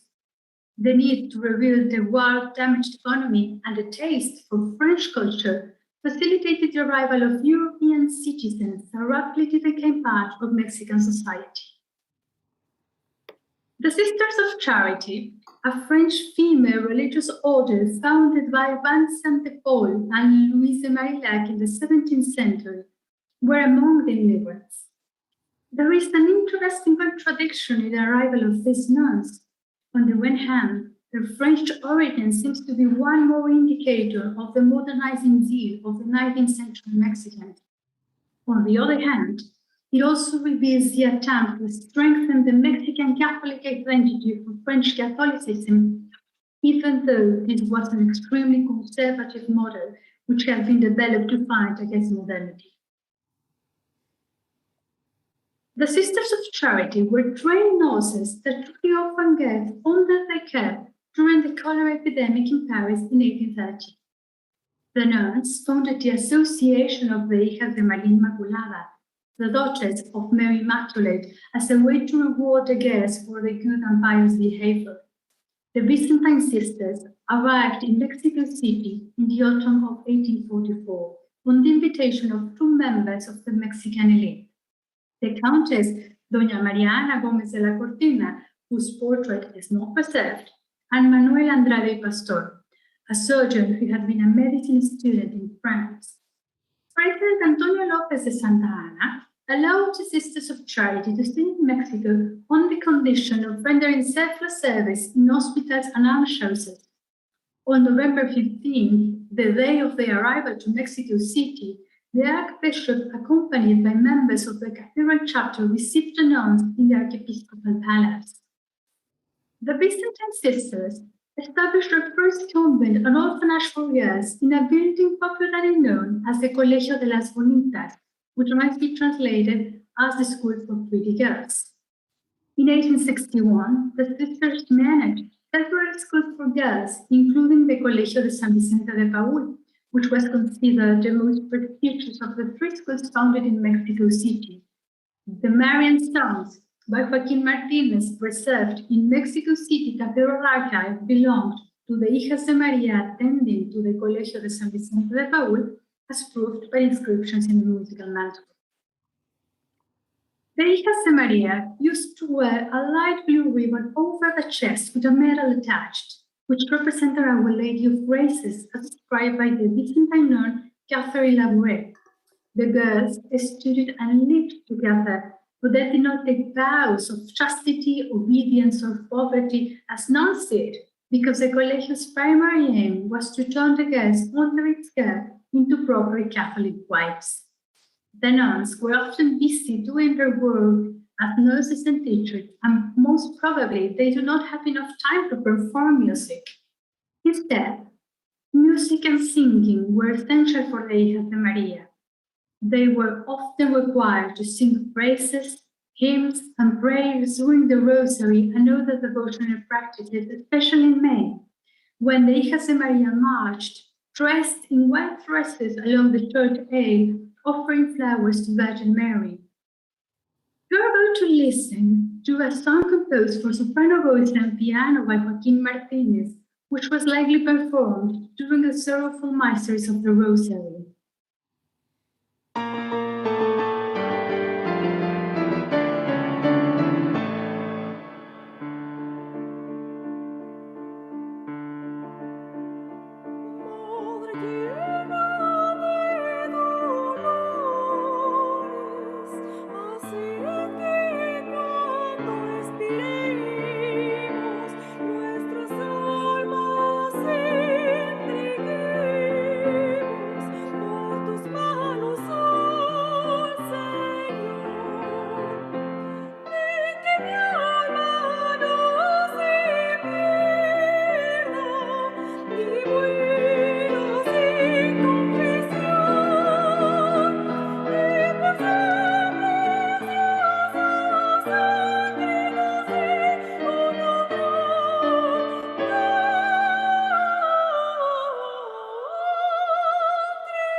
Progressed. The Hijas de María established more associations in many Mexican cities and asserted their commitment to religion as an uncontroversial form of feminism. They became popular among elite Mexican families who strongly encouraged their girls to join the association founded in Catholic schools.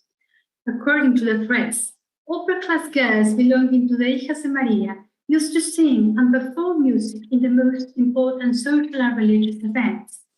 Catholic writers and journalists admire their voices publicly. The Hijas de María's constitution came up against the traditional principle of gender hierarchy in church institutions and in confraternities in particular. By contrast with colonial confraternities in which men prevailed, the association was exclusively managed by well-educated women that acted as president, counselor, and assistant, all of whom responded to a female director who was virtually unknown. The Hijas de María decided everything related to devotional practices. This situation gave them the opportunity to exercise their talents for management and organization outside their homes, and more importantly, to take the religious education of their daughters and other female relatives into their own hands. Laymen and priests were not involved in this task, nor in matters regarding music. Apparently, music was not a set of practices introduced by church hierarchy. Women chose whatever they wanted to sing or perform in their religious assemblies freely. They probably commissioned some of the pieces preserved in Mexico City Cathedral Archive. It is worth noting that the Hijas de María did not reject or ignore the need for ecclesiastical approval. They were very cautious in their negotiations and interactions with the clergy. The priests admired the Hijas de María engagement with religion and firmly supported their activities, which clearly demonstrate lay creativity and the defiance of traditional gender boundaries. By 1874, the priest Gabino Chavez counted as much as 25,000 682 hijas de María throughout Mexico. After the exile of the Sisters of Charity decreed by President Miguel Lerdo de Tejada, the hijas de María became the target of anti-clerical aggression. They increased in number, perhaps a form of resistance, even though the liberal Mexican press pointed to women's religious beliefs as anti-modern and systematically derided their devotional practices. In the turn to 20th century, this is how the hijas de María were supposed to look in those years, the association gradually lost relevance in the Mexican capital. However, the association managed to survive to this day in smaller cities on the periphery. Indeed, some hijas de María continued to gather for prayer and singing in the church of their communities. Unfortunately, the devotional songs are at risk of being lost because many of the current hijas de María are older women. I will play a video which was registered in the municipality of Chinchota in the Mexican state of Michoacán in 2012. You will hear the hymn of consecration to Virgin Mary, translated in theory from French, that the hijas de María used to sing when new girls entered the association. The repeated stanza reads, Lo prometí, con alegría fiel permaneceré, hija soy de María. I promised, I will keep my promise with faithful joy, I am a daughter of Mary. In the late 19th century, the priest Gabino Chavez romantically said that the hijas de María died singing this stanza. Please listen to the ladies in the video and note that they are singing in front of a sculpture representing Virgin Mary Immaculate and wearing their light blue ribbons with metal attached.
The hymn of the Hijas de María is an element of Mexican oral culture which reminds us of one important thing.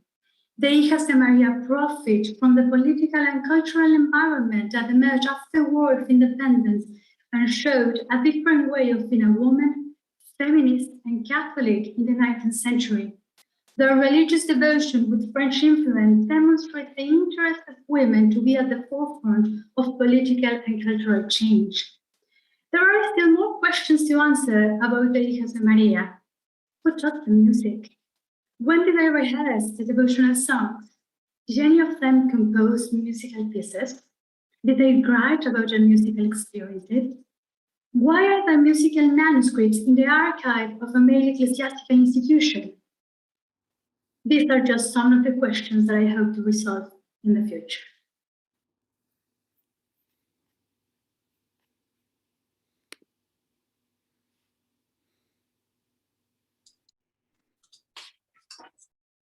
Well, Carolina solves these problems. She's very thorough in solving problems, and perhaps she makes another doctorate about these women, empowered women. She's ready to do so, she has told me.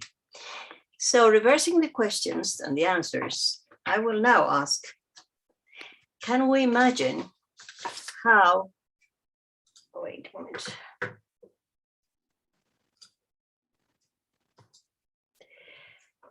A tradition born hundreds of years in Europe landed in Mexican Cathedral in choir book.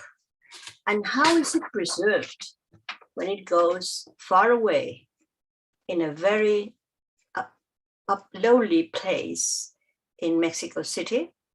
How is it preserved? In which occasions and by whom is it used? Well, Antonio Ruiz will let us hear and let us know what happens and how does it happen.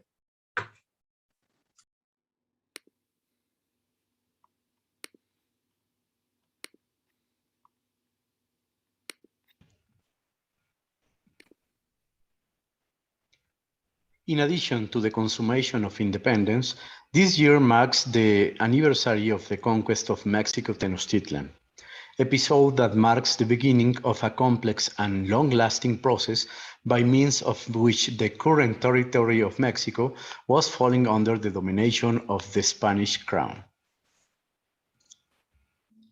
During this process, the change in the ritual and soundscape was remarkable, as the ancient sonorities used in the pre-Hispanic rituals were largely replaced by European singing and music associated with Catholic ceremonies.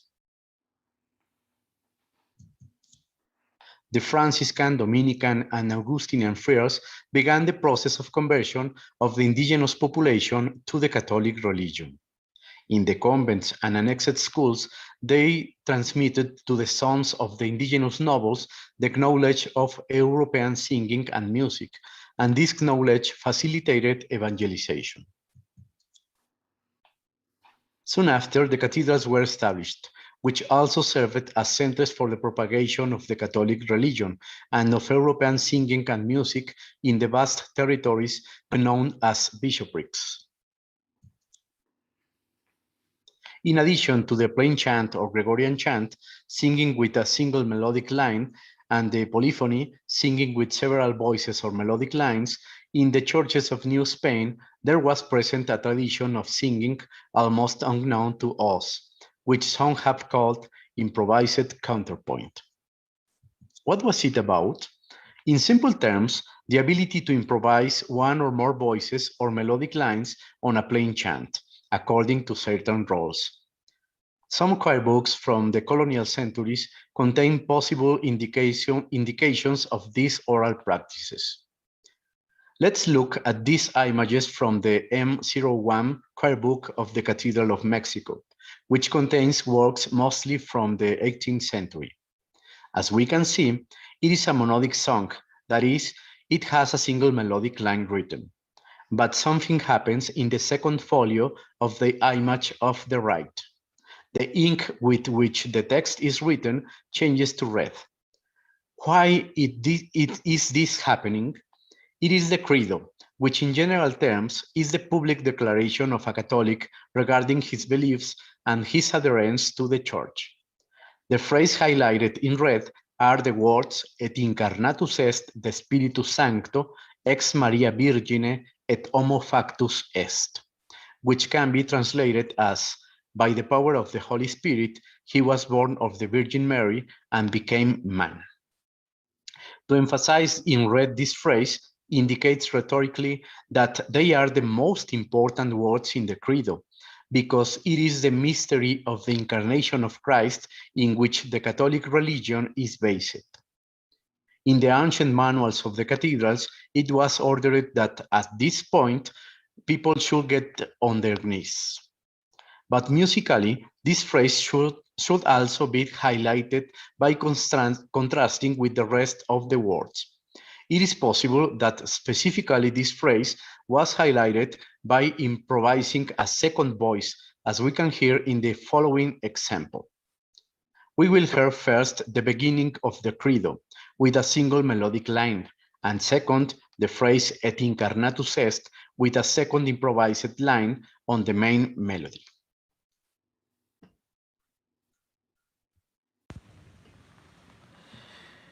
Credo in unum Deum,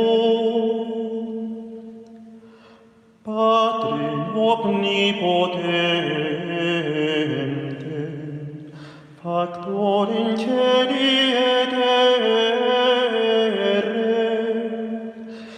visibilium omnium et invisibilium,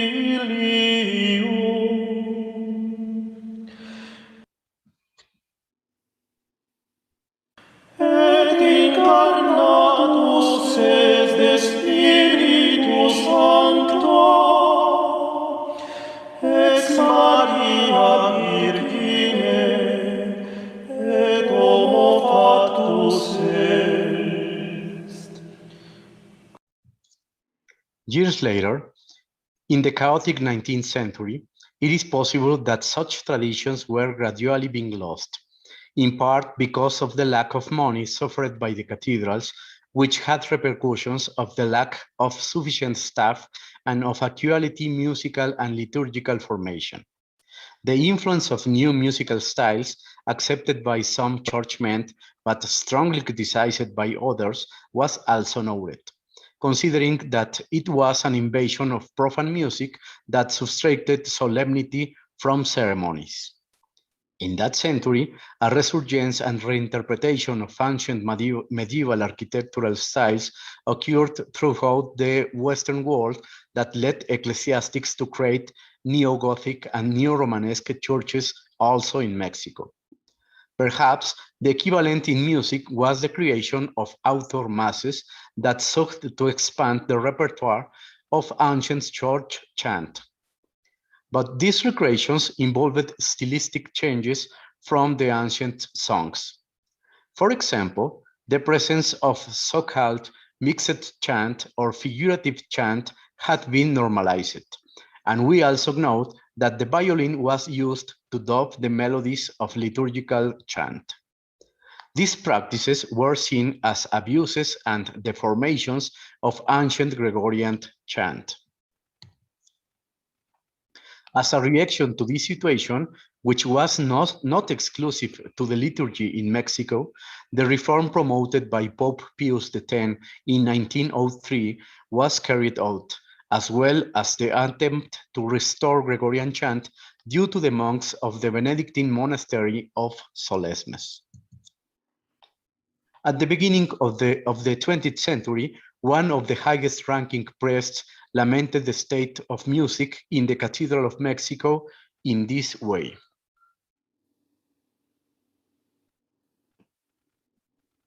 Regarding the agenda imposed by the Maestrescuela, the assembly focused on the faults of the choir and the altar. The Maestrescuela extensively commented significant deficiencies in the singing of the choir in order to prove that what is currently sung is not plain chant, nor Toledan chant, nor Roman chant, but something which is difficult to classify and very unsuitable for the cathedral. Regarding to the altar, he said that neither the priests sing the mass as they should. And as for the ministers, except for Father Luna, no one sings the gospel in the right tone.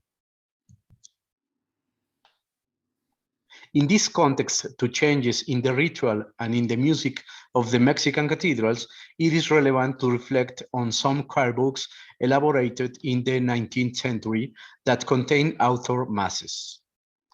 Some liturgical works included in these books, especially the credos, contain some parts with two written melodic lines.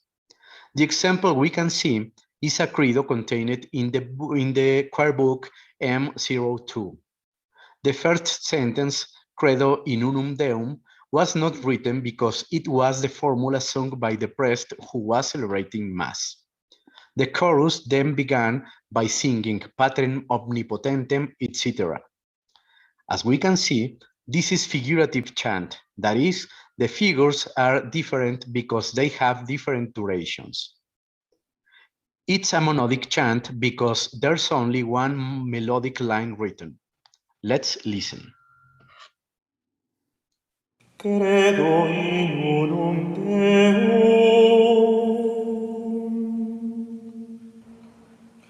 Padre omnipotente, factor in celi et terre, visibilium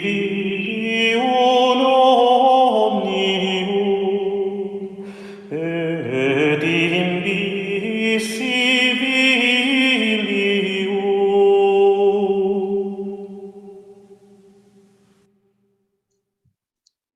But when you come to the phrase et incarnatus est, whose important meaning I have explained, we find a second melodic line written in red notes above the main melody. Let's listen. Et incarnatus est de Spiritu Sancto ex Maria Virgine et homo factus est. Why was it necessary to write the two melodic lines in these choir books? It is possible that in the 19th century, ancient traditions, such as the ability to improvise melodies about the main song, were being lost. And so it was necessary to write that second voice so that the choir singers could sing it and adorn that important phrase of the creed. Eventually, those traditions of ornamentation of liturgical chant will disappear completely in the Mexican cathedrals, especially after the liturgical reforms of the early 20th century were undertaken, aimed at seeking a more considerate interpretation correct of Gregorian chant. But such traditions remained alive in other places where it was more difficult to implement those reforms. Since colonial times, as we have said, cathedrals were important centers of cultural propagation, as they were the capitals of vast territories known as bishoprics, in which many other churches were established for the spiritual care of the population. Many of the priests who took over those churches were trained in the cathedrals where, among other things, they learned ecclesiastical chant from the traditions we mentioned, and then passed it on to the parishes and churches of the bishopric, including those with indigenous populations. A specific case in which we still find these traditions alive is the indigenous Nahua community of Santa Maria de Ostula near the Pacific coast, which was part of the old bishopric of Michoacán, with capital in the Cathedral of Valladolid, today Morelia. In this community, there is a group of official singers who keep alive the tradition of Latin chanting for most religious holidays, even though the priests themselves stopped celebrating Mass in that language since the 1970s. However, the main singer, Don Celerino Martinez, still remembers much of the Latin song Mass, including the Credo. In the small notebook that the singer has, we can see written text in Latin without musical notation, and it is very interesting that, as in the choir books of the cathedrals that we saw, the phrase et incarnatus est is highlighted with another color and font size. Don Celerino recalls that when the Mass was still sung in Latin, the priest began with the intonation Credo in unum Deum, and then the singers began singing in two voices. Let's listen. Credo in unum Deum, Patriem omnipotentem,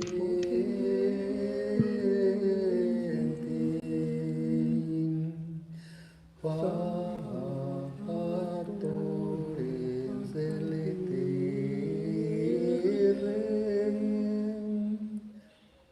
visibilium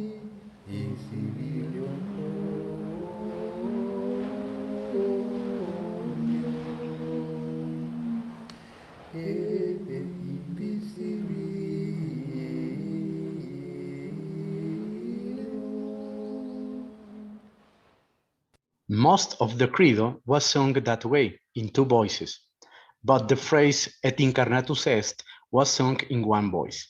We can also hear that in that part, the melody and rhythm change. Et incarnatus est de Spiritus Sanctum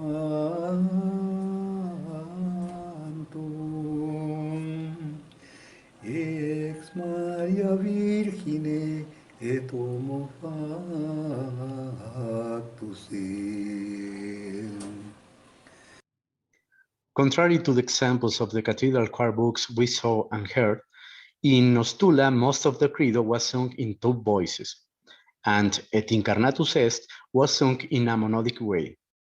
But the rhetorical principle is the same. That important phrase is highlighted by means of a remarkable change.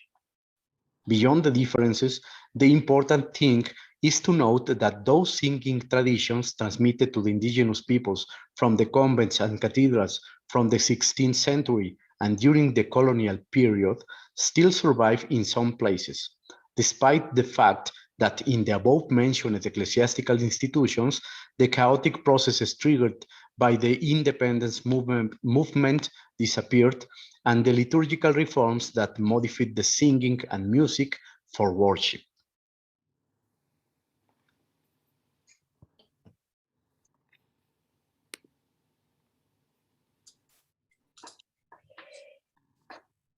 As Antonio has pointed out, institutions disappear, yet the music they produced, it can survive in unforeseen circumstances. On the contrary, new dances that emerge and they really make a tremendous earthquake, they quietly disappear and nobody notices them. I'm not so sure that we succeed in guiding you properly into this labyrinth. But if you are interested in going through some things of these things we have today spoke, you cannot wait until we can publish our 13th number of quadernos. You can, in a couple of weeks, you can see number 10. Some of the articles published in that number 10 has something to do with what we today dealt with. So now it's time, we are approaching to the end, and if there are some survivals in the audience, it seems. So I will ask Pablo and Diana to let us know what the audience has asked to have a little dialogue with them before we are completely knocked out, because in Mexico City is almost 11:15. So we are not knocked out, but we will almost approximately going to be knocked out. So Diana, Pablo, please. Well, thank you very much to all the viewers. We would like to say some of the greetings and comments from all of you. Well, the comments from Harisa Previllan, she says, Indonesian independent. Jerry, who says, hola. Jorge Benar Garcia, comment, Viva Mexico. Eva Maria Martinez, she says, we have an incredible past. Gonzalo Guerrero says, this is nice. We have a great history we can share. Luz Cassiani says, greetings from Colombia. Amazing project. Thank you for creating this space. Laura Galicia, comment, love the music. She was referring to Hijas de Maria songs. She posted that in that moment. Egan Sarugo, he said, this is the type of information that we cannot find just from typing on Google. Thank you very much for that comment. Tania Ixchel Perez, she wrote, muchas felicidades por tan increíble proyecto. Thank you very much for such an incredible project. Pablo Villegas, he says, felicidades por este interesante proyecto. Congratulations for this project. Berenice Robles, she wrote, felicidades a un seminario con más de 20 años. Muestra siempre el excelente trabajo que se realiza. Congratulations to this seminary with over 20 years of working, always showing the excellent job that is me doing here. We want to make a special shout out to all of our friends from the Jakarta Institute of Art. Thank you so much for watching and staying. Ryan Eman, who wrote awesome. Mohammed Farid, he said, very interesting. Fajir Asmil, he wrote, so cool. And Jacobus Hubertus, he said, I have watched the music of Mexico in YouTube sometimes. That was so great. Thanks for this program. Bravo Mexican music. And last but not least, Vitan, he wrote, this is interesting. Thank you so much to everyone for your comments. And we have some interesting questions and comments for the opponents. The first is from Sarah Natasha, who's a pianist from Indonesia, and he adds to the participation of Carolina Sacristán, saying, this leads to a realization that the repertoires in the inventory show the musical liturgical needs of an institution, as well as the kind of music available in the New World Cathedral in 16th century. Avionita from Indonesia asks, through the cathedrals, does the European cultural influence only apply to the lives of people from specific social strata, or does it also affect the lives of the rest of population? And next, what's really interests me is that, is there any influence of indigenous culture in cathedral music throughout the history of Mexico? Thank you. So there are a couple of questions more, but we can start with those.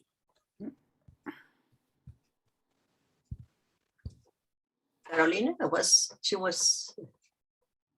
I'm sorry I didn't hear very well because there's a lot of noise here. So if you could again, please. From the participation of Carolina, Sarah Natasha comments that this leads. I think all the institution of the Hijas de Maria. He says that this leads to a realization that the repertoires in the inventory show the musical liturgical needs of an institution, as well as a kind of music available in the New World Cathedral in the 16th century. I think it's about the needs of the institutions. Yes, that's right. Which is very interesting is the fact that we really don't know why the music of the Hijas de Maria is in the Mexico City Cathedral archive. I think it should have been in another institution, but the schools that the Sisters of Charity managed were destroyed. So maybe that's why we have the manuscripts in Mexico City Cathedral archive right now, but we have to do research to really get the idea of how this happened.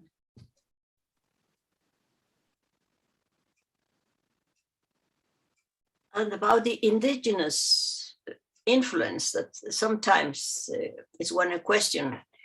We have to say that the cathedrals were a domain of the Spanish crown.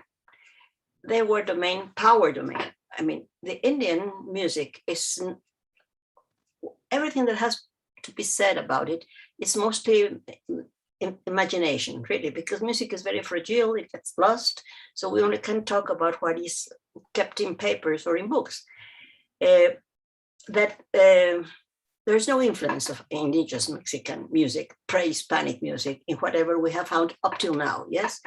Not even, well, we know that there were some musicians who played some kind of instruments, like chirimías or so, that were Indians. Yes, we have in the Acts state, there is written the chirimiteros that were Indians or Indian who have beautiful voices, but that is just as far as that.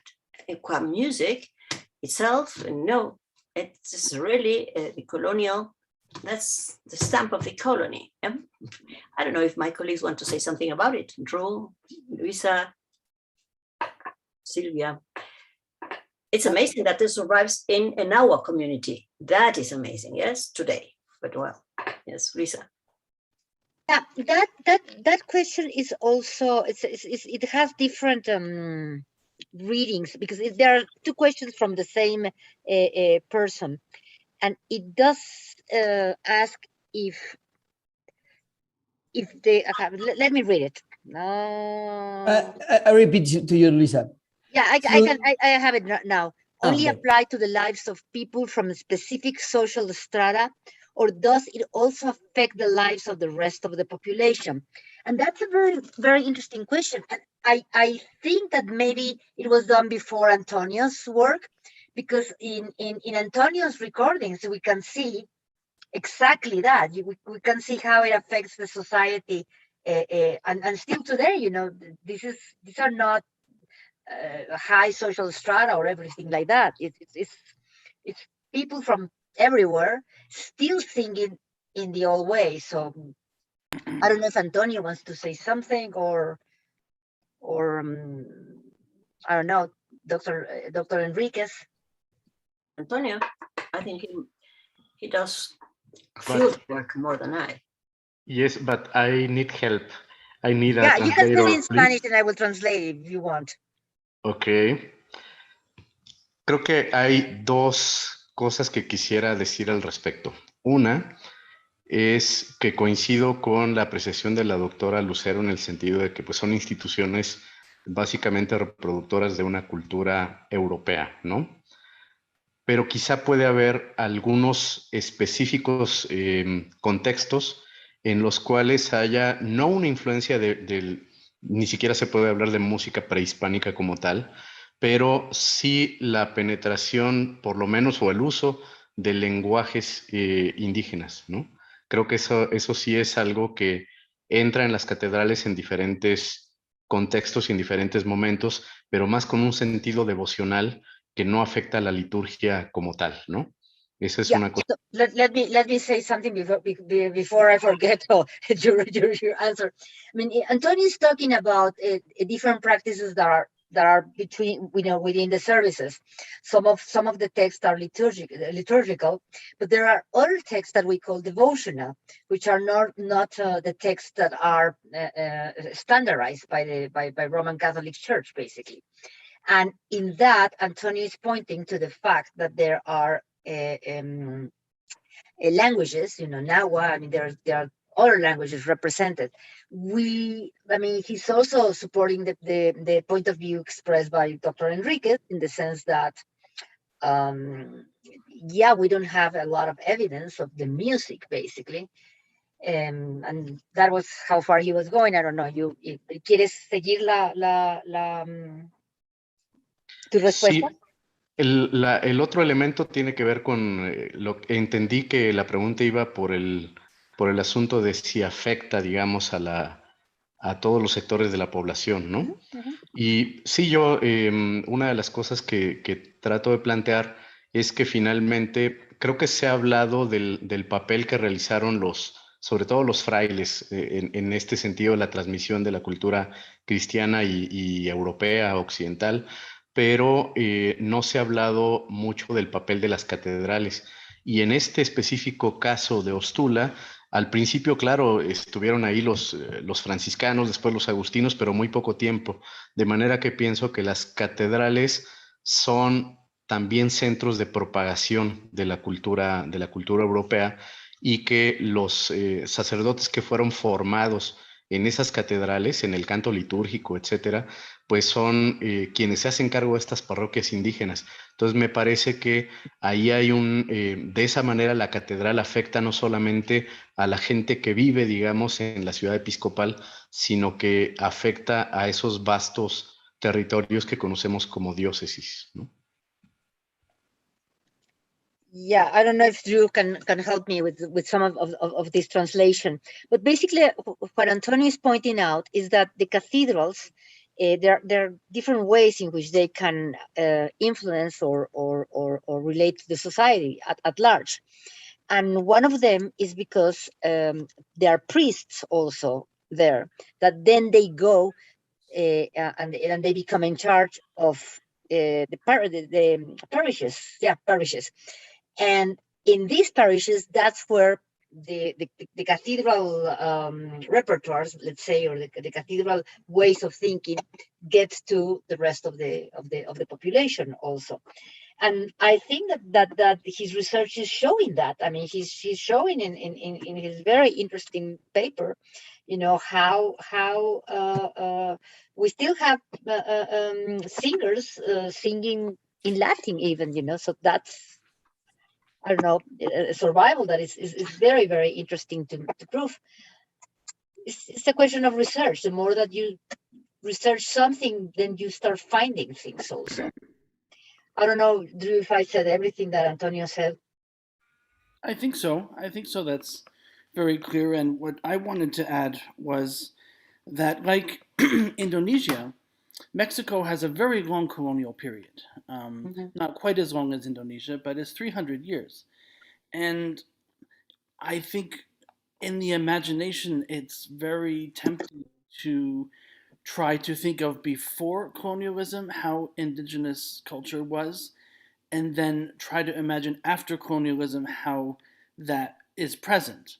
But in fact, there's been constant change over this entire time, from before colonial encounter throughout the colonial period. And here we're talking about the 19th century, where we're 300 years after contact, where now we're talking about probably the majority of the population is now mixed race in Mexico, across different social classes, who are bringing their own traditions. And it's much more complicated in the 19th century to say what is indigenous and what is not than it would have been in the 16th or the 17th centuries, because you have different types of popular musics. For example, the one small song that I showed, it's a European song, but then it's adopted by indigenous communities and performed in their way, or adapted by rural communities. I won't say only indigenous, by rural communities. And then sung their way in processions and sung differently. And that's where I will close. Even if we go back to the 16th century or 17th century, if we're looking for a text approach to music, then it will be exactly as Dr. Enríquez said. It's textually, it's not indigenous music, it's European music. But music is not just about what's written down in the notes. It's also about what it sounds like. How did people sing? What was the quality of the voice? How did they play their instruments? Did they play their instruments the way people in Spain played the instruments? Or did they do something different? And we don't know these things because it's not recorded. But I'd like to inspire people who ask, this question is a very common question, is to think about music, not just the notes and the melodies, but the entire sound. And we know, for example, that in Peru, for instance, that there's a concept of a thick sound that sounds out of tune to people from Europe, but it sounds natural to people there. And that's the preference. Did it sound like that? Maybe it did. And maybe that's what they wanted it to sound like, but we just don't know. So I would think there's many factors in what could be indigenous influence or local influence in the music that, of course, is lost. Yes, and somebody made greetings to a 20-year-old seminar. Yes, we are very old, actually, 20 years, it's many years. And we always, and we are here, you see many generations. Yes, we are very proud of some of our multicultural, multidisciplinary sons and daughters, that is Carolina and Antonio, which are the young generation of the seminar, who are really son and a daughter of the multidiscipline, because that's the way we want to approach, going beyond sounds, beyond notes, and trying to understand music as a language of society, as a phenomenon, social phenomenon. It embraces many things, and we are very glad from these questions you are asking, because really we don't want to be looked as a seminar that only does musicology. Yes, so do, re, mi, fa, sol, la. Well, no, exactly that not. So we tend to consider, just like you say, a phenomenon, yeah, the sound phenomenon, but then the practice phenomenon, then the social phenomenon, because the papers, they say very many things. Yes, one has to ask the papers, and you would be surprised what the papers say. Sometimes they say so much more than the music itself, really. They talk about the society, the violins that wrote there. This was written, we performed this the day my cousin was dead. Okay, well, that's a graffiti in the paper. Now, and so many graffitis that show us the society, the people who were actually playing that music, you know? So it is, we really invite you to follow us. And I think I saw that the ambassador is here, and he is the one who invited us to make this seminar. And I want to thank you, the ambassador, to be here with us. I don't know, it has been a little bit longer than what we thought, but we like very much this dialogue with the audience, Ambassador. And I don't know if by now it's clear. You just tell us yes or not. If it's clear, this.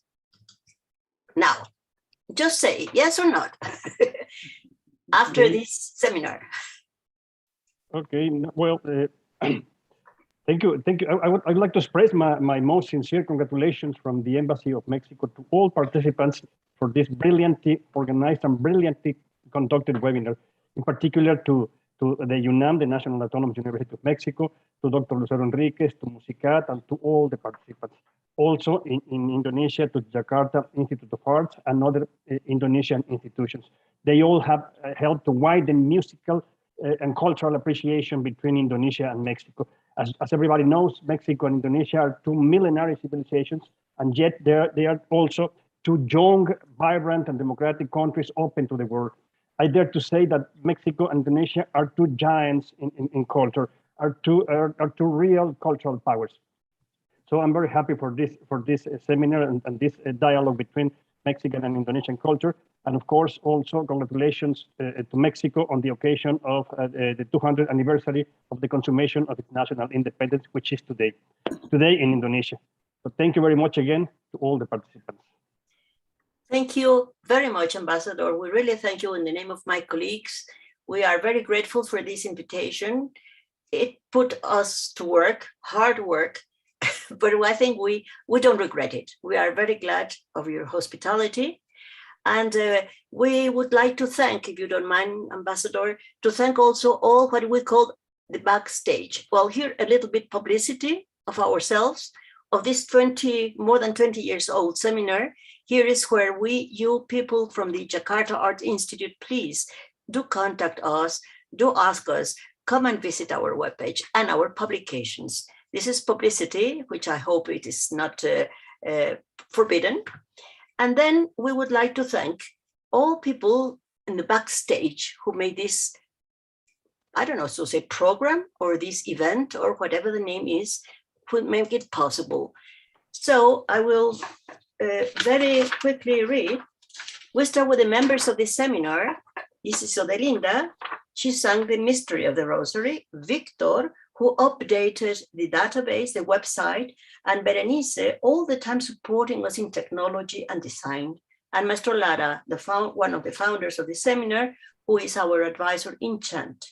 Then we have from the University Autónoma Metropolitana Xochimilco, with whom we are collaborating already 4 years ago, Victor Lopez Menacho, my colleague in production and direction, and then Tomás Hernández, who actually put in drawings the ideas of the image of the event, among other things. Then from Vele Communication, Andrea Lopez making magic with sound, and Rolando making also magic, but then with videos and animation. And from the UNILA, we have Baya Cirino playing moments of the Parian. And then as friends of Musicat, we have our chant singers, Victor Cisneros, Carlos Alberto, and Celerino, Don Celerino in Ostula. Then we want to thank the pianist Alan Murillo, who accompanied Odelinda, and then our translators, Diane, which is also a foreign member of the seminar, Nicola Cherñavsky, and Ina Torres. From my institute, the Institute of Aesthetic Research of the National Autonomous University, thank you very much, Araceli, technical coordinator, and Victor Hugo Zamora with help tomorrow in the web transmission. Patti Chavez always changing all the design until the poster was perfect. Isel Alvarado in the social work, and then Ina TV with Ulises and Ana always helpful and always in very good spirit of service, and Luisa Lopez, who was in charge of the web transmission, and Jessica Calderon and Jessica Arista for design and publicity. And of course, last but not least, to the Cathedral of Mexico, the chapter, and very special Padre Julian Lopez Amos Urrutia, which is our angel guardian in the archive. It's a cathedral that has allowed us to study for 20 years their collections. And with this, Mr. Ambassador, we are finished. And we are really finished in more than one sense. Thank you. Thank you very much. Thank you. All the best for you. Yeah, thank you very much. And thank you for the audience, for the patience and your openness and your collaboration, because with no audience, we have no much sense. Yes, because we know each other quite well. So we need you very much. So thank you very much. And we hope to hear from you through our webpage or in very many ways you want to approach us. Thank you very much. And good night, good evening here, and good midday there in Jakarta. Yes, Mr. Ambassador, thank you, thank you. Everybody, bye-bye. Thank you.